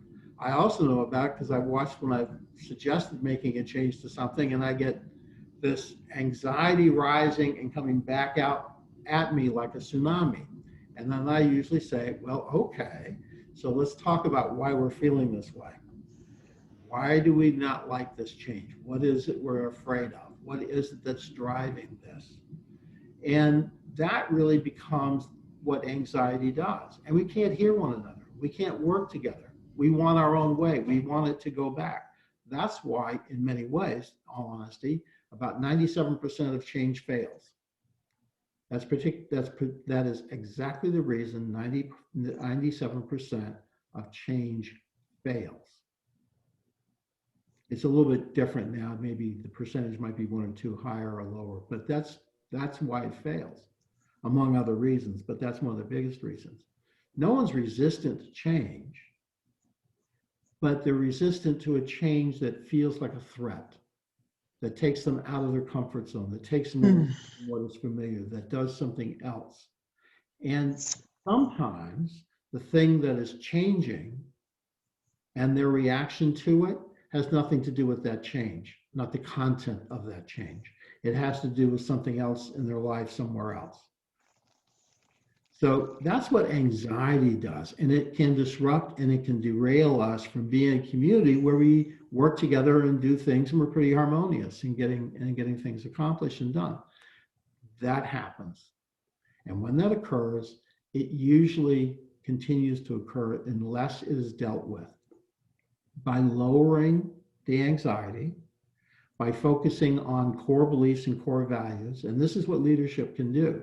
Leadership can say, for example, if there's a change in worship, yes, we're having contemporary music in worship, but that's part of what our mission said we were doing for the vision for our future. And that's the reason we're doing it. It's because we all agreed that we want to attract more young families or whatever the wording was. And that's why we're making the change. There's a core belief. That's why the mission study, with everyone being aware of the mission study and all the things you want to do, that's why that's important to be kept in front of folks, by the way, because that's a core belief you all arrived at. And you all said, yeah, this is where we want to go. This is what we want to be doing. This is how we want to think about our life together. Well, then everyone needs to have a piece of that. And so that becomes the core belief and value that you want to use. And that's how non-anxious presence works. To lower the volume, it really is not doing battle with it. And we'll talk some more deeply about all the different ways this goes. But that's what anxiety does. And it isn't, and so part of it is the leadership needs to be the immune system and not allow and not get derailed and lower the volume of anxiety by being non-anxious. Just because someone else is anxious doesn't mean I need to be. Just because someone else might be angry doesn't mean I need to be. It's like my granddaughter, when she threw, and she was about 3 years old, and she threw a huge tantrum in the middle of the Buffalo Zoo. And I stood there on a grassy place, and I said, well, let me know when you're done, and then we can talk. And she is just wailing and screaming, and all, you would have thought whatever. And every mother who walked by me looked at me like I was really negligent. But I knew she couldn't hear me. There was nothing I could say to her that was going to stop her, change her behavior at that point. So I said, let me know when you're done, and then we can go from there. We'll, do what you want to do or decide and understand. The other part, she's 3, doesn't have a range of articulation. And so, really. But that really is the key. I'm not anxious in that. She's going to do what she's going to do, and sometime it'll stop, and then we can go from there. But everyone around me was thinking, I ought to be, and we've all heard it in grocery stores. We've all heard a child screaming at the top of the lung and their mother or father responding in a way that maybe it's not going to help end that, though that's what they want to do, because they're reacting to that. And this is a part about self-differentiation, by the way. Self-differentiation helps us to be non-anxious. But the key is to be aware of it and to be thinking through that to be that way. And so, that kind of has the way in which anxiety goes. We're going to talk some more about that when we talk about conflict next time. But that was sort of the example of this particular DVD that I had hoped to show you. So it doesn't. So that is that. The other disruptor is, in all honesty, we'll get this back in our handy dandy.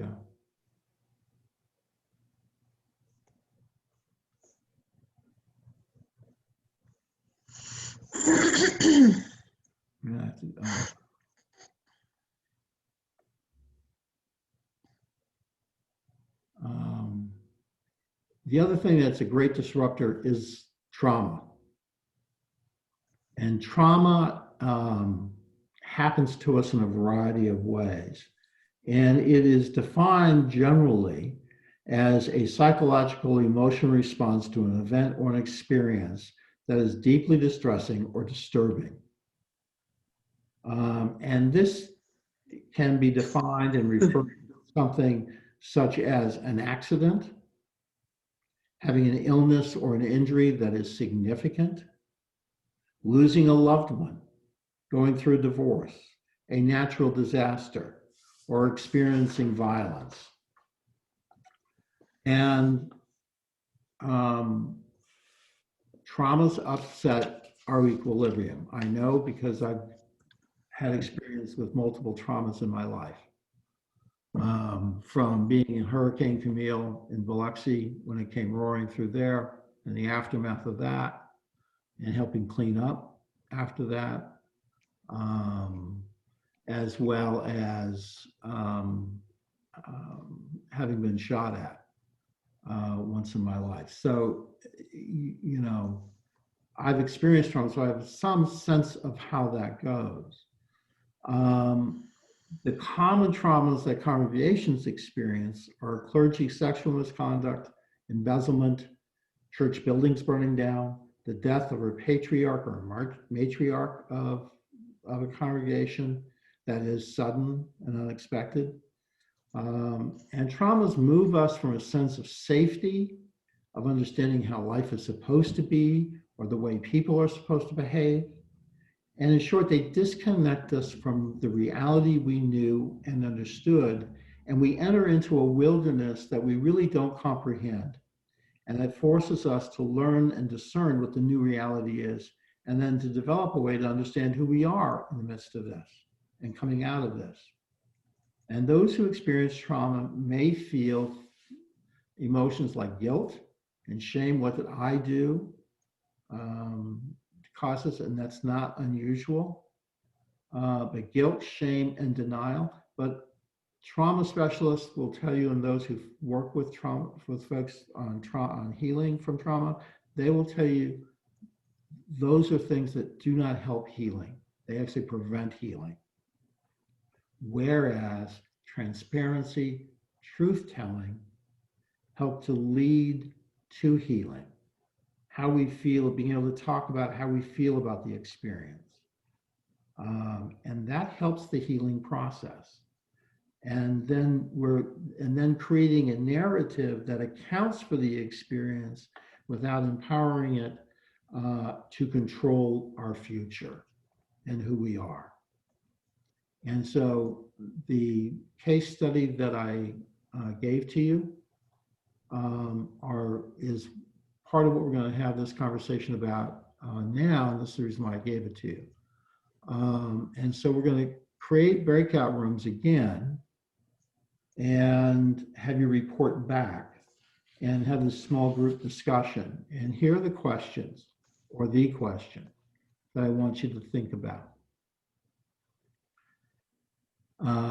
And I will tell you that these are two congregations that I know really well because I served both of them years after the trauma occurred that's outlined in them. And I came in afterwards, years later, in both cases. But I know them because I served both of them. And so these are real congregations with real experiences. And this is the question is, how did the response to the trauma make a difference for each congregation's future? How did the response to the trauma make a difference for each congregation's future? So we're going to go into breakout rooms, and that's really the question you want to ask. And what I'd like us to do is to take maybe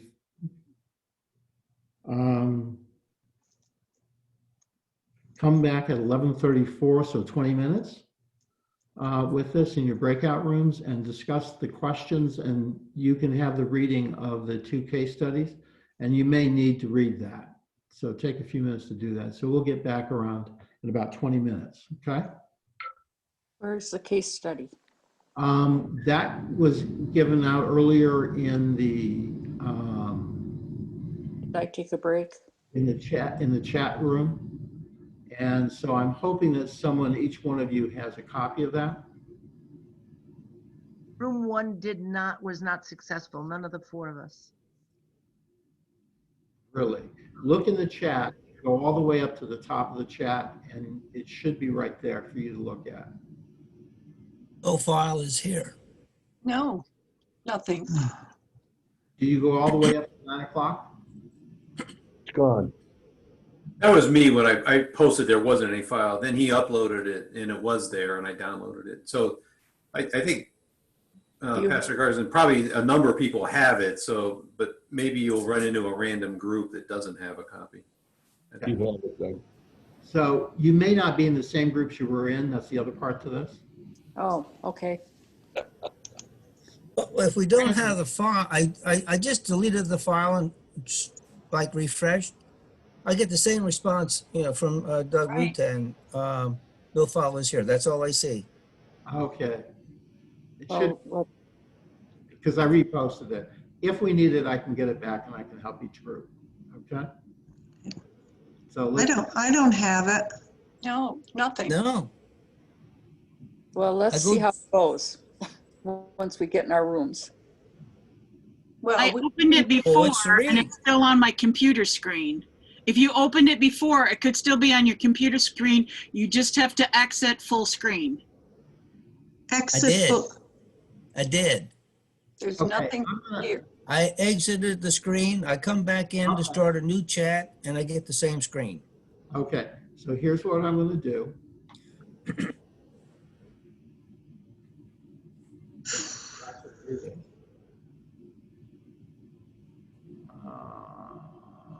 I'm going to stop sharing screen.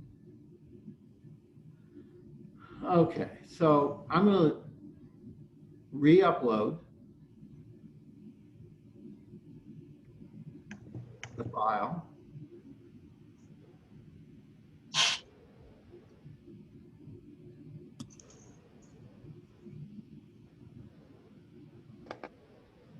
Okay, it's just gotten uploaded on my chat screen. Congregational case. Oh, okay. I think I got it. I just I- have it. I don't have it. It says download that. Are we supposed to download it or can we just click on it and have it open? Click on it because it'll probably download. If it doesn't, then Downloaded a bunch of case studies. yeah, congregational case studies. Right, but nothing happens when we click, when I click. I have nothing. Should be with. I downloaded and I got something called System 32. Yep. And do I open that? Because within it, there's like a name and there's a bunch of files from. What you can do, Ron, is save that I'm to sorry. your desktop, and you can open it up on your desktop. So when you hit download, it'll want to put it somewhere. So I just told it to go to my What desktop. am I saving to my desktop when I download? All right. Check your downloads. It'll be in there. Or your download file, correct. You can open it from there. How do you check your download file? That's a good question. Downloads, open it up. I have nothing. Right. Even the download file. How many people have something, have it? Yeah, I have save in System 32. Yes. Yeah. Okay. I don't have that anymore because I was messing around looking for something Raise else. your hand if you have it. Please raise your Oh, hand. wait a minute, here it is. System 32 just came back. So he can write down who's got it and put us in groups with somebody who has it. Okay, well, I have it in that little box to save in, but I don't know how to open it up. If you've got it open on your desktop, raise your hand. Oh.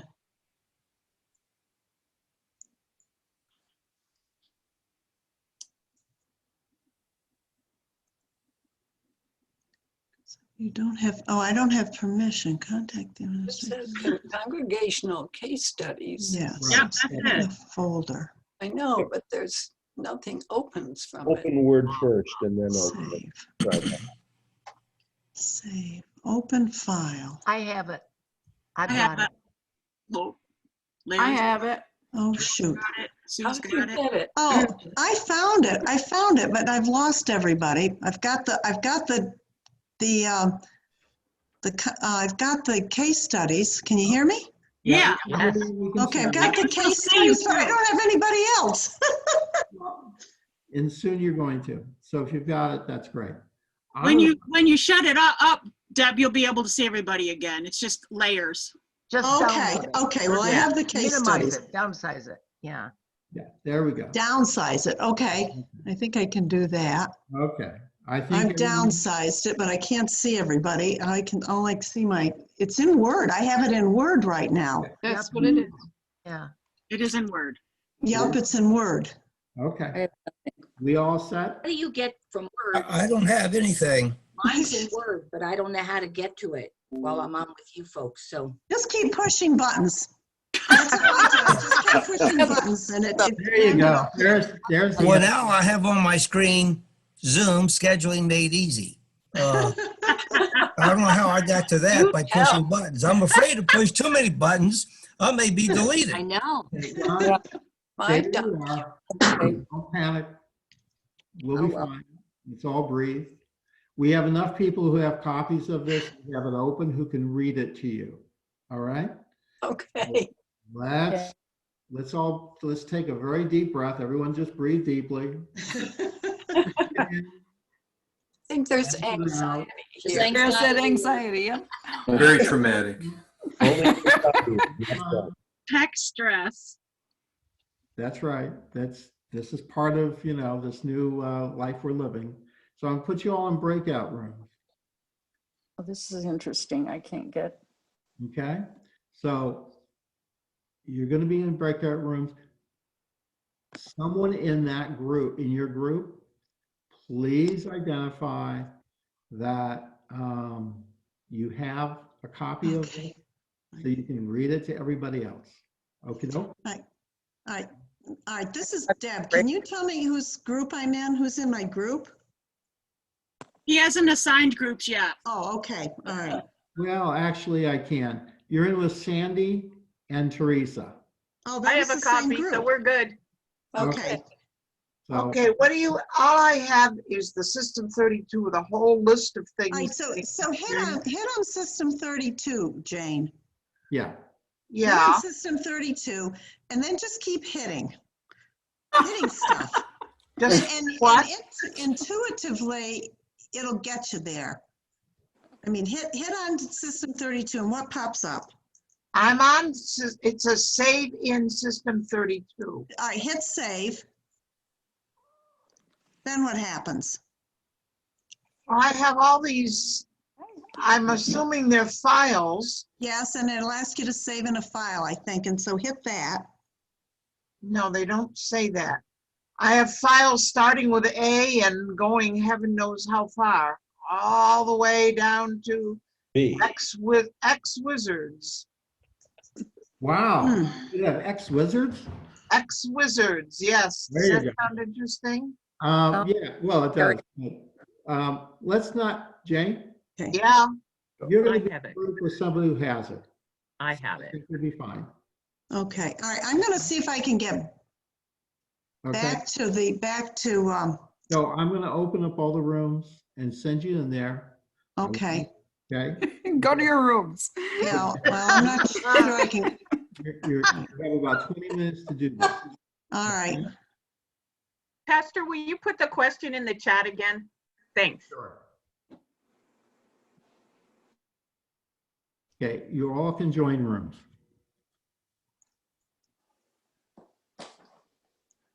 Okay, all right, I'm not in the room. I gotta figure out that, but You should get a message that says join. yeah, I'm still in Word. I gotta figure that out. Oh, okay, I'm in. I'm in chat. It says congregational case studies. Download. Okay. Yeah. Okay. But And when then I hit download, then it says save in System 32. And then there's the names of all these. Yeah. Jane, Yeah. why don't you, I would say not worry about that at the moment. Just get rid of it. Just get rid of it and go to the room. Okay. I Go to think- my room. I'm in my room. I didn't mean it that way. I just think at this point, not being able to see what you're seeing, it's difficult for me, so. Okay. I can't get to my room.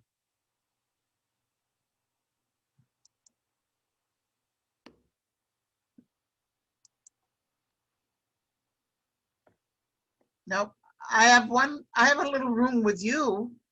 Yeah, that's not the room. I know, and I don't know where my room is the one that. I'm gonna assign you to a room.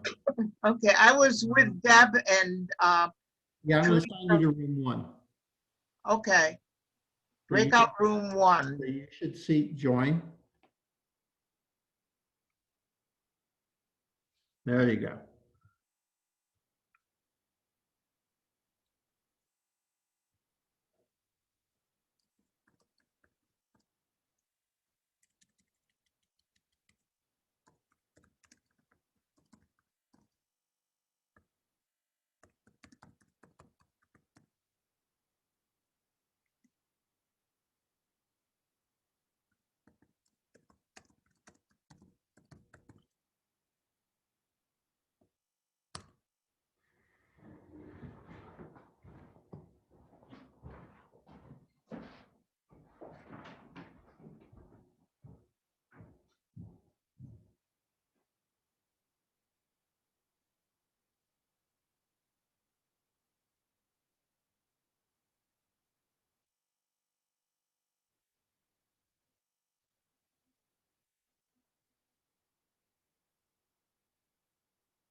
Yeah. Oh, okay. All right, we lost Jane and we can't get her back in. I reassigned her.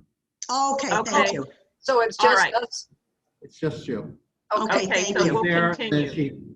and then I just reassigned her to one. So that she Okay, could- thank you. She was, yeah.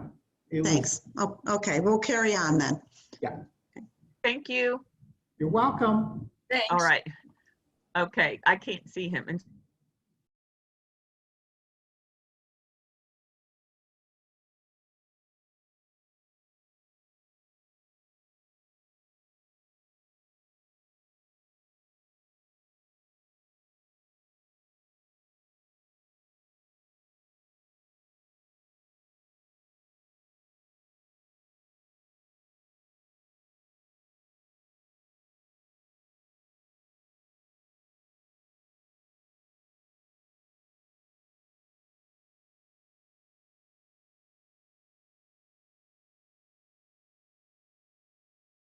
We had lost you, but now we have you back. And I've assigned you to group one.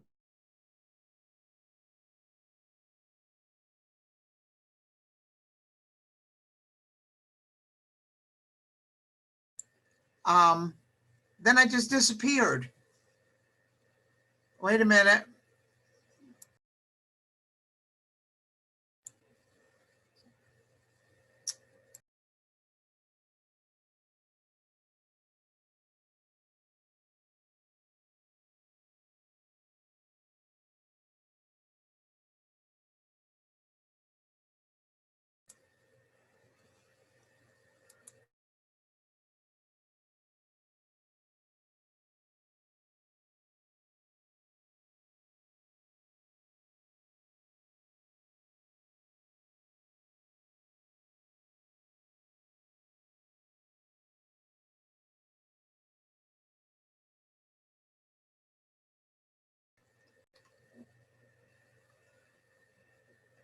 Space key.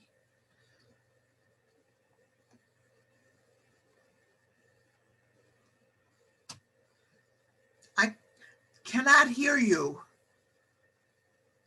I said, you're supposed to be in room 2. Did you get an assignment?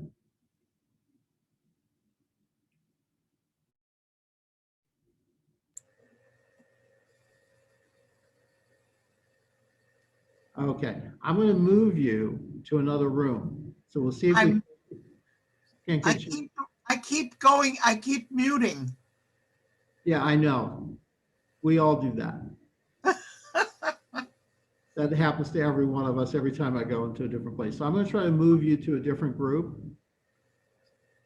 Okay. So look for the group to join. All right. Hit join.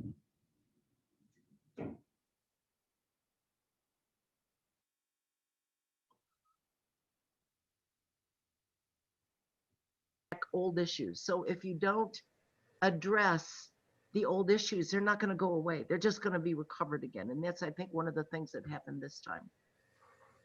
And we're still dealing with it. And we did have people, as far as denial, we have people, and that's one of the reasons that I see that Jane and Pastor Carson are both here. One of the reasons that we had Pastor Carson is because we had, as Dave and Ron both know, we had diversity on session about the extent to which we had a conflict and how to address that conflict. Right. Very much so. And one of the issues that we had that was a major issue was about the only option, given all of the reviews that we did, the three of us did, in looking at different places, the one that was most available was one that was going to be months and months long and very expensive, and we didn't have the resources that would allow us to be able to do that. Or the resources. So that's one of the reasons that we're really grateful that we have Pastor Carson, because we do have a conflict, whether we want to acknowledge it or not, and we need to address it. One of the things that we're going to, and just so you know, next week we're going to talk, next week. Next month. I may have been talking way too long today. Next month, the next workshop, we're going to really talk about conflict.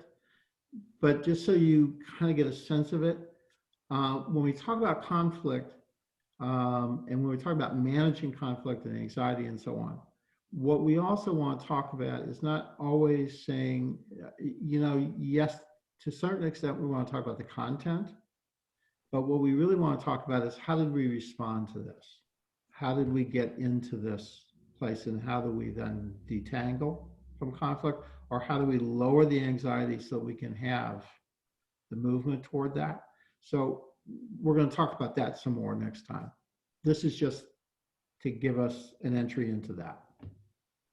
Okay. And because those case studies are actual case studies, so then if I were to, for example, if I were to look at that website, they actually have the letter on their website that church does that addresses the issue that they had. They did when I left. I don't know if they still do. They may still have it up. Is that level of transparency, is that common? No. As a matter of fact, they probably have one of the best misconduct and child safety policies and procedures of any church I've ever served, and most churches I know about, having been on COM, because they took seriously what occurred and how did they want to heal from that. And they've worked really hard to get to where they are. But because we've got the policy, but in my understanding, we have never had that kind of experience. At least we haven't in the past 25, however many years I've been here. I've read all your history. I go back and read session minutes and session things. So I know differently. We can talk about that. But I want you to focus on the response that these two congregations had and how does that affect their outcome? Because that's really what's important in this particular instance. So we will discuss the rest of it as we kind of move forward, and probably next week, probably next month, we'll talk about that. Okay? Does that help?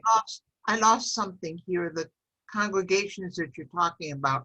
I'm sorry, I kind of Jane cut was, out. Jane was moving here and there, and so she had a hard time. Could you kind of reread the case studies for her? And I'm going to go to a different group. As you They're all pretty, Dave did a pretty good job of summarizing the reading them all.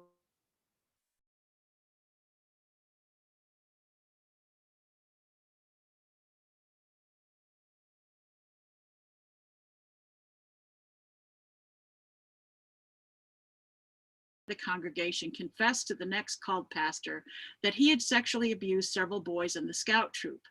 The pastor, ignoring his responsibility as a mandated reporter, attempted to mediate between the boys and their parents and the abuser. This failed, and he eventually reported the abuse to law enforcement and to session. Law enforcement arrested the abuser, and the congregation was informed about the abuse and the details of the confession and pastor's failure to report it immediately. The abuser was convicted and sentenced to prison. His membership in the church was revoked. The pastor would leave for another pastorate within the next 3 years. In the aftermath, the congregation has completed a comprehensive sexual misconduct prevention policy and safe child policy that is used as a model. Background checks are required by all staff and volunteers who work with children and youth, including pastors. Mandatory prevention training is required of staff, session deacons, and Sunday school teachers, as well as for the early childhood education program housed within the building. This prevention training is being offered to all members of the congregation this year to further ensure adherence to the policy. Also, the congregation does have on its website a letter stating that these incidents of abuse and misconduct did occur, but that the congregation has learned valuable lessons from the experiences, and their safe sanctuary policies are evidence of this. There's also a session committee who reviews the policy and makes recommendations about changes to the policy, updates to the policy, and monitors the training programs. Congregation B has called a new installed pastor within the last year and has embarked on new missions and intergenerational faith formation education programs.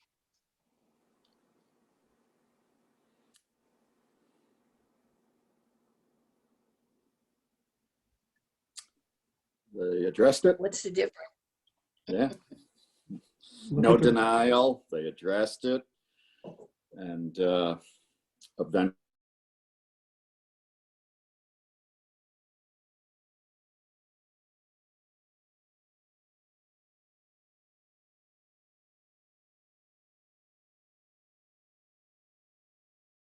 some kind.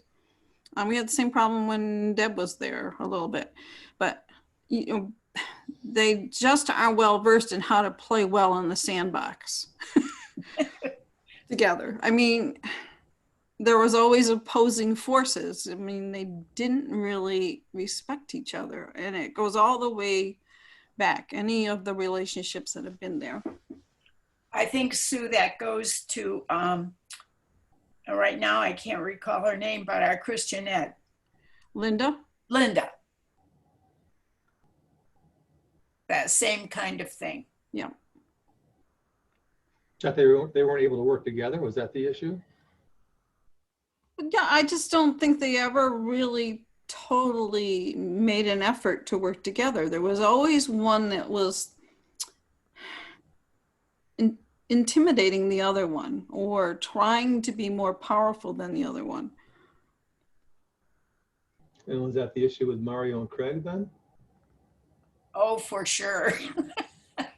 I have that feeling. That was really interesting. I never thought saw that would have been a really good combination if they had allowed each other to work in their space and not. So here's a question, just because you're in this conversation, if I may. Please. Think about how did what boundaries put in place so that they would each have a space or within this, or not put in place? And is that perhaps part of this, the dynamic? I think it could have been, but I never really knew the boundaries of the associate pastor other than the youth program. That was made very clear. Well, but then the other conversation is then how would you make that clear? And and how did that need to come about? So kind of think through that a little bit. How did that need to come about? Since you're going to have this conversation anyway, whether I'm here or not, you might as well go ahead and have it, and I'll give you some framework for maybe in the discussion. And that is, how do those boundaries get put into place? Not only in terms of a senior pastor, associate pastor, but maybe with earlier in the history of this congregation, you had supposed to have co-pastorate. And that didn't quite work out in similar fashion.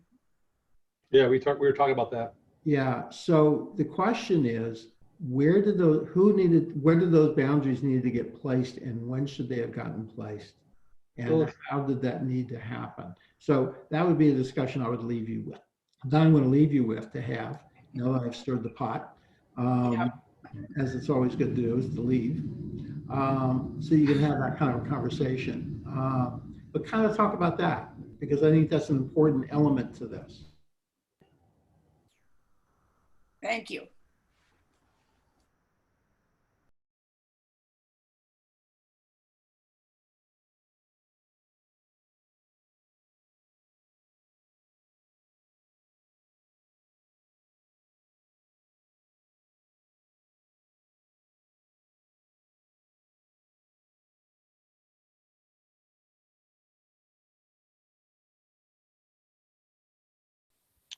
Mario, or the person here in that case, we should have said it didn't work, but we didn't. Instead of saying this is not working, things played out. I think Pastor Carson's going to shut us off, I think, but I am right in the middle of, okay. Yep, may he. Yeah, so what happened here is that it was inevitable that to survive, the associate pastor, having no kids, began moving in on the senior pastor's role. What else was he going to do? This is what he was trained to do. And if you recall, Craig, the senior pastor, had fallen and was out of commission for a few weeks while his surgery was going on for his knees. And the assistant moved into the senior pastor role for a while. Well, we had people like that. We had Craig now being the usurper, coming back to his job. So all the lesson that we'd learned about never having co-pastorate had gone by the boards. That's a fascinating perspective. That's good. Yeah. Now, because we never were able to acknowledge that because we hadn't really looked at it that way. Yeah. So that's why we could never explain it to anybody.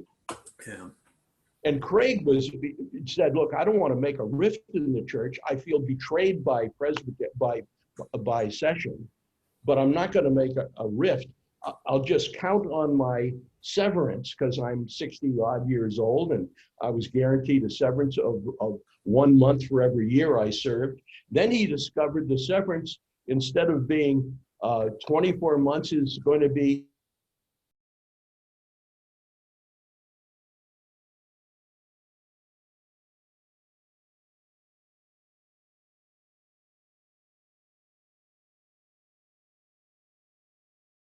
who was a Boy Scout leader, to boys in the Scout troop. This is worse than the Catholic priest. Good heavens. It sure is. Well, I wish that he had given us something a little more relevant to our situation to discuss, but since he didn't. Well, he's right here. Yeah. Don't let him tell us. Yeah. Oh, is he there, Carson? Yeah, I'm here. Here. Oh, could you get me back in, please? I was trying to bring up the case studies and I got myself out and I can't get back in. But we see you, Deb. You're you do? Yeah, we see you. You just can't see us. I am not in. Is there you- any way you can get me to be back in? Isn't there some little thing to click on your screen somewhere? Video or something? What about share screen down at the bottom? No, I am looking at my regular screen. I might just have to go back and, I don't know, I might just have to go back to Zoom, I guess, and. Yeah, go back to Zoom and you were trying to find that other document. Yeah, I was and got trying to lost find in your it in computer. Yeah, and I'm just totally lost. So I'll have to go back to my inbox. Oh, there I am. There you are. Oh, we're all together now. here I am. Hurrah, hurrah. Okay. All right, Okay, good. so let's go on with the answering the question then. Yes. Okay, all right. Anyway, the two places just handled it so differently. There, okay. The first one did not share anything with anybody. The congregation had no idea. Yeah. The second one, it was all laid out and it was just Yeah, the the example. opposite. Yeah, the example actually is shame, guilt, denial. Those prevent healing. Yeah.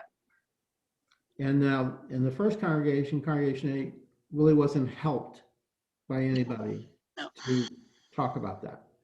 I will say also it happened in the late 50s, early 60s, and guess what? We didn't know as much, we weren't doing as much to help congregations and didn't recognize the trauma in that. And so. Oh, you went to mute. Unmute. And I had to unmute because I can't put my power cord in just with one hand. I'm not quite. Oh, okay. But okay, I gotta go.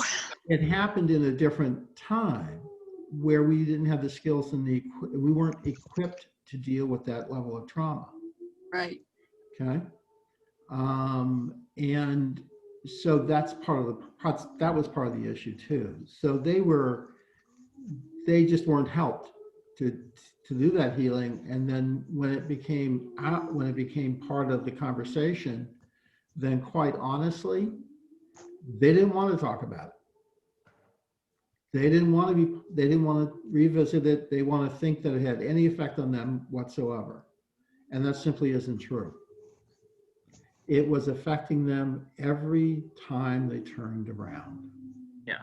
It came right through generationally. It's like a family secret in a family. Of course. If you have a family secret and it's a secret, well, secrecy tends, people, younger generations may not know exactly what the secret is, but they know there's a secret somewhere. Yep. So that's, again, part of the conversation. And that's really, it's to think about your response. How do we respond to things that occur? And we're going to talk a little bit more detail about this next workshop because we just don't have time to do it today. Right. So we're going to be doing that there. And so the relevance of this is captured in how do you respond and what is the response. And the other one was very transparent. Everybody got to know everything. Mhm. Everybody had a sense of understanding what occurred, how did it happen, how did this get, and now what do we do about it? How do we create policies and procedures that will prevent this from happening? But then how does the entire congregation get to learn what a predator looks like, for example? What is all of this about, and get that same kind of training that everyone on staff does. And everyone, everyone gets a background check. I've had more background checks. I cannot tell you how many I've done over the last 20 years.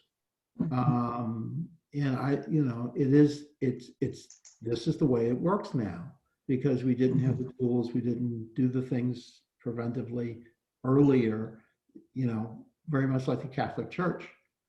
They didn't deal with the things they should have dealt with when they should have dealt with them. In large part because they didn't know what to do. And being a fairly highly structured society, faith tradition, they fell into the trap of the institution is more important. They want the institution destroyed. They forgot about the people and the children. And some of it, we today know more, we're more aware than we were. We've had better training now, but it's also part of what is our core beliefs, what are our core values? What would they tell us is the right thing to do? And that's why it's important to go back to those core values, core beliefs, and how do we understand and do things, and how do we respond? Because that's, again, the important piece in part of the learning of this. I need to bring everybody back, so I'm going to exit. Teresa? I think there was just two quick. One, the Catholic Church is also all male. The Pope recently has changed that to allow women to do things that they've been doing all along just because of the shortage of priests. And the other thing I think that's relevant is a lot of people is that the idea today that, you have to be happy all the time and and so people don't like to talk about other nasty stuff that happened because it brings up feelings of sadness and anger. And sometimes it's just being able to go through that. It's being able to go, I find myself, I can't go through it gracefully, but the point of it is that you have to go through it. You can't just avoid it. It's going through it. It's a little like grief. Yeah, exactly. If you don't actively grieve, you don't heal, which sounds counterintuitive to how we feel, right? Right. Don't keep it in. Because you tamp it down, it's going to come back. It just may come in a time and a way that's not helpful. So how can we be helpful? Well, this is much the same way. Yeah. Okay. Right. Bye. Thank you both. Thank you all.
Everybody should be back with us in just a few seconds. 4, 3, 2, 1. We're back.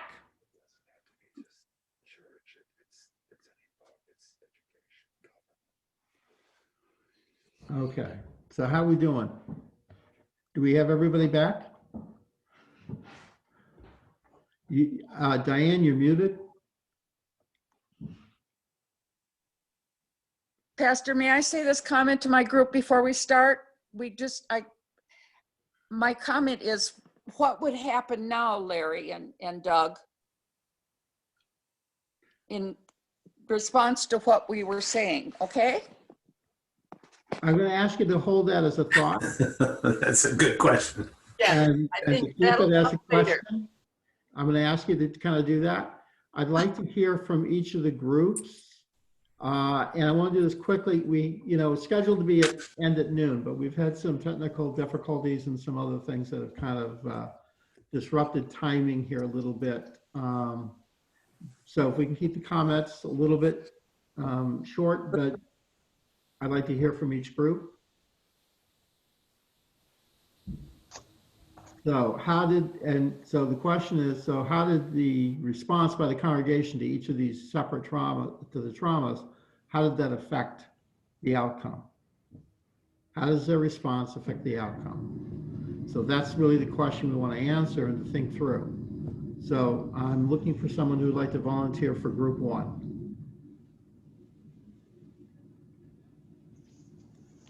I'll go ahead and start, but if Barnaby keeps on talking, I'm going to have to mute myself. Okay. The bottom line is that, and I'm going to start with Group B. Group B, or Congregation B, had similar difficulties as the first congregation, but what they had, and this was striking and important maybe to remember in the future, what they had was they had an active, involved presbytery that they were able to go to that really helped them to sort out what was going on. And so they were able, when they identified the issue, and with help, they were able to bring that to light. They were able to address the abuser. They were able to get the conviction, incarceration, and they became far more transparent, working together and doing policies and being active as a community. Whereas Congregation A never was really open with themselves or with others. They called other pastors, and those other pastors had similar problems over that period of time. And the whole situation was hidden for decades, and it just deteriorated. So they never were open. All they did was deny. And so they were not able to heal.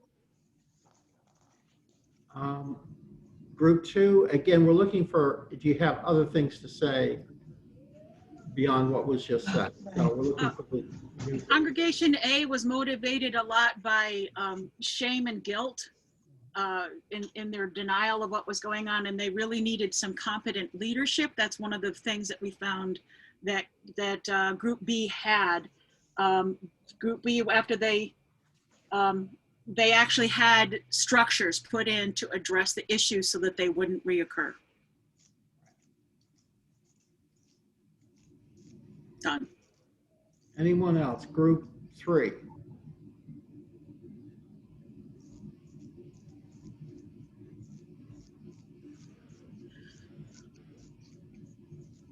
Sue, do you want to can you report for your group? Well, I'm thinking, what's different? Truth and transparency. Yeah. I think were the key words that would lead to healing that we haven't always had over the years. Mm-hmm.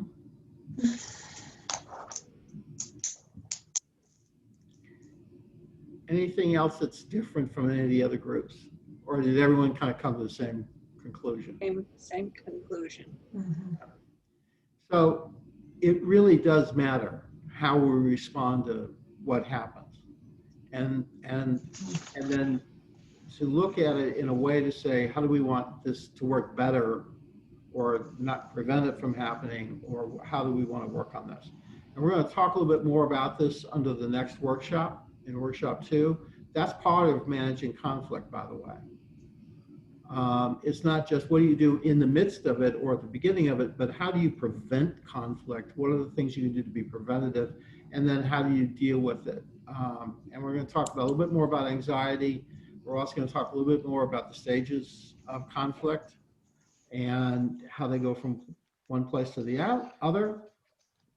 And we're also going to talk a little bit more about some of the things I've noticed within this congregation over a long history. And I'm not going to talk about the content. I'm just going to talk about patterns I've seen. Mm-hmm. Okay? And then we'll have some conversation around about that in terms of preventative pieces. Wow. Because, not that... You want to wait a week? I mean, a month? Well, yeah. Because we all have... We have a lot to do. I'm sorry to interrupt. No, Ron, that's okay. This is once a month? This will be once a month. I have 3 set up because I would do this in a weekend retreat. And it would be an entire weekend. But I don't... This afternoon. We can't do that. And everyone has a limit to how long they can be on Zoom. Right. And Yeah, but- stay, I don't. engaged. I have a pro account. Yeah. Once we get here, Well, I just we're think here. just being attentive to it because it's difficult. And so I recognize it. So we're going to do it in 3 different ways of doing this. And so the next one's going to really talk about anxiety, a little bit deeper with anxiety. We're going to talk a little bit more. I think trauma is pretty well understood, but we're going to then talk about managing conflict and what happens and how does this move, and then how do we prevent that. Your homework, because being like a class, there's always homework, right? Things to work on. This is called how we make the things we've learned implanted within us. And that is focus on how do you self-regulate in the middle of responses. Think about your response maybe to the January 6th or to other things that you kind of come across. How do you self-regulate to come back and decide what response you're going to make? How do you kind of hold that in? How do you do that? And then how do you try to keep who you are, your separateness, your uniqueness as a person, but still maintain connections to a group and kind of work on that. The other thing to work on is, and this is just because it's a lead into the next workshop, it's active listening, which is, can you listen just to understand what the person across is saying? Absolutely. And there's some skills to that, and they will all sound a little strange, but one of the skills is to say, I heard you say this. And that is, you're telling the person, you're trying to make sure the other person did you get what they were saying correctly? My wife and I used to do this with each other. We did it with our children, and by the time they got to be teenagers, they were doing it, but they like rolled their eyes as we asked them. But it works.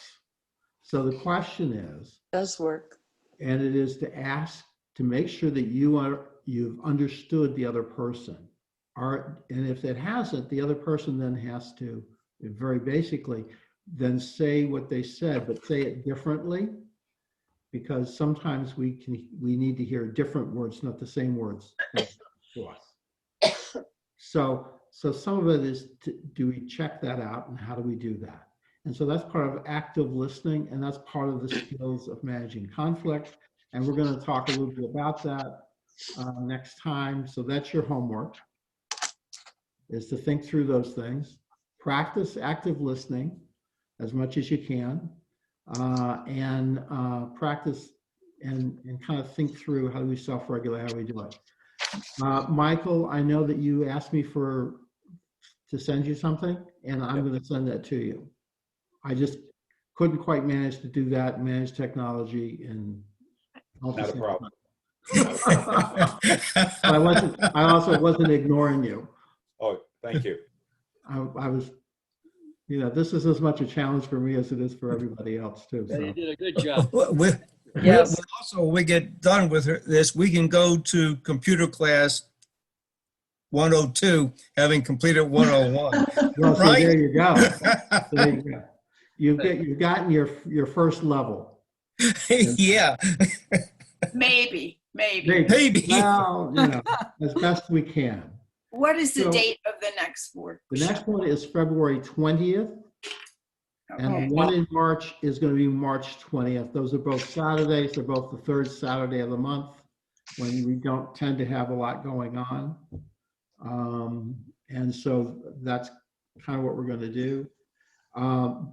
The March workshop is we're going to work on creating narrative that's going to lead to a one-sentence identity statement for you to use. That's going to incorporate the history of the congregation, the good thing, and we'll talk about this some more, but the things you want to bring from your past, the good things you want to bring from your past into the present and future, but also your mission setting, because there's a lot of good things in there and you spend a lot of time doing that. So that has to be part of this as well. So we want to bring all of that in, as well as find out what story in Scripture is your story. What story in Scripture is your story? Because every congregation, like every person, has their story in somewhere in Scripture. Really? Yes, they do. I've done this long enough to know that it's absolutely true. And I developed this because I know it's true.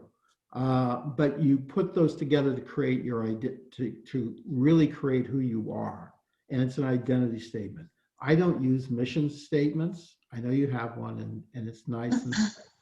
I don't use them. I use identity because I think it's important for us to define who we are. And then based on who we are, what does that cause us to do? And I think your mission study, it has to be part of that as well. That's why I don't want to discount that work you've done. You want to bring that work into this and then create one sentence. And the reason for it's one sentence, and by the way, it's not a Faulkner sentence. Anybody who's read William Faulkner knows that sentences from him can be, you know, like 100 pages. That ain't it. James Joyce is worse. I'm sure. It's one sentence and it's using concrete, clear, concise language. You want to say something, but you want to say, this is who we are. We're going to talk about that. That's the third workshop. And that should be something you can use and be helpful as you kind of move forward. Okay? Okay. So those are the coming directions. Jenny Smith has Carson? something to say. Yeah, I would like to thank you. Yes. And on behalf of the Committee on Ministry, I think Mike will speak with me on this. And I'm just so glad you're there. And I'm grateful we could be a part of this because we've been working, and I have a special place in my heart for this congregation. So, I'm just delighted. So, but Carson, this was wonderful. Thank you. Thank you. Well, you're welcome. Thank you. I apologize for some of our glitches and things that didn't. No. But it is the age of technology. Yes. And being 70 probably doesn't help. If I was 5 like my grandson, I would have this all done. It would be perfect. Not being 5 and not being my grandson, it's not quite as intuitive as I'd like it to be. But I am grateful for that, and I want to thank you all for taking part. And I also want to say this will eventually get up onto the website along with some documents we have, so that whoever sees it can also look at it, come into the next one, having some of the basis and background on this. So I think that's a helpful thing. And I think I hope you all found it worthwhile. That's my hope. Thank you. Definitely. Yes, thank you. Thank you. Thank you, everybody. Right. And so I just Thank you. Thank you. Thank you. I Okay. appreciate it. All right. Bye-bye. I have 2 ads. One is we will see you tomorrow on live streaming for worship. And the other thing is I hope to see all of you back for our noon coffee hour, which is about 11:15 or so. And coffee hour on Zoom is a lot like coffee hour in real time. You come in when you get there. Okay. And so even if you're betwixt and between, come on in and join us for that. That'll be great. And so I want to close in prayer if we can, please. Oh, gracious God, we give you thanks for the blessing of the conversations that we've had, for the surprises we have encountered, and the grace we have received from you and from each other. We are grateful for this morning, and we ask that we might go from here to continue living today wisely, and as always, doing so in your name. Amen. Amen. Thank you. Thank you. everybody. Thank you. All right. Bye-bye, everybody. Bye-bye. Bye-bye. Bye.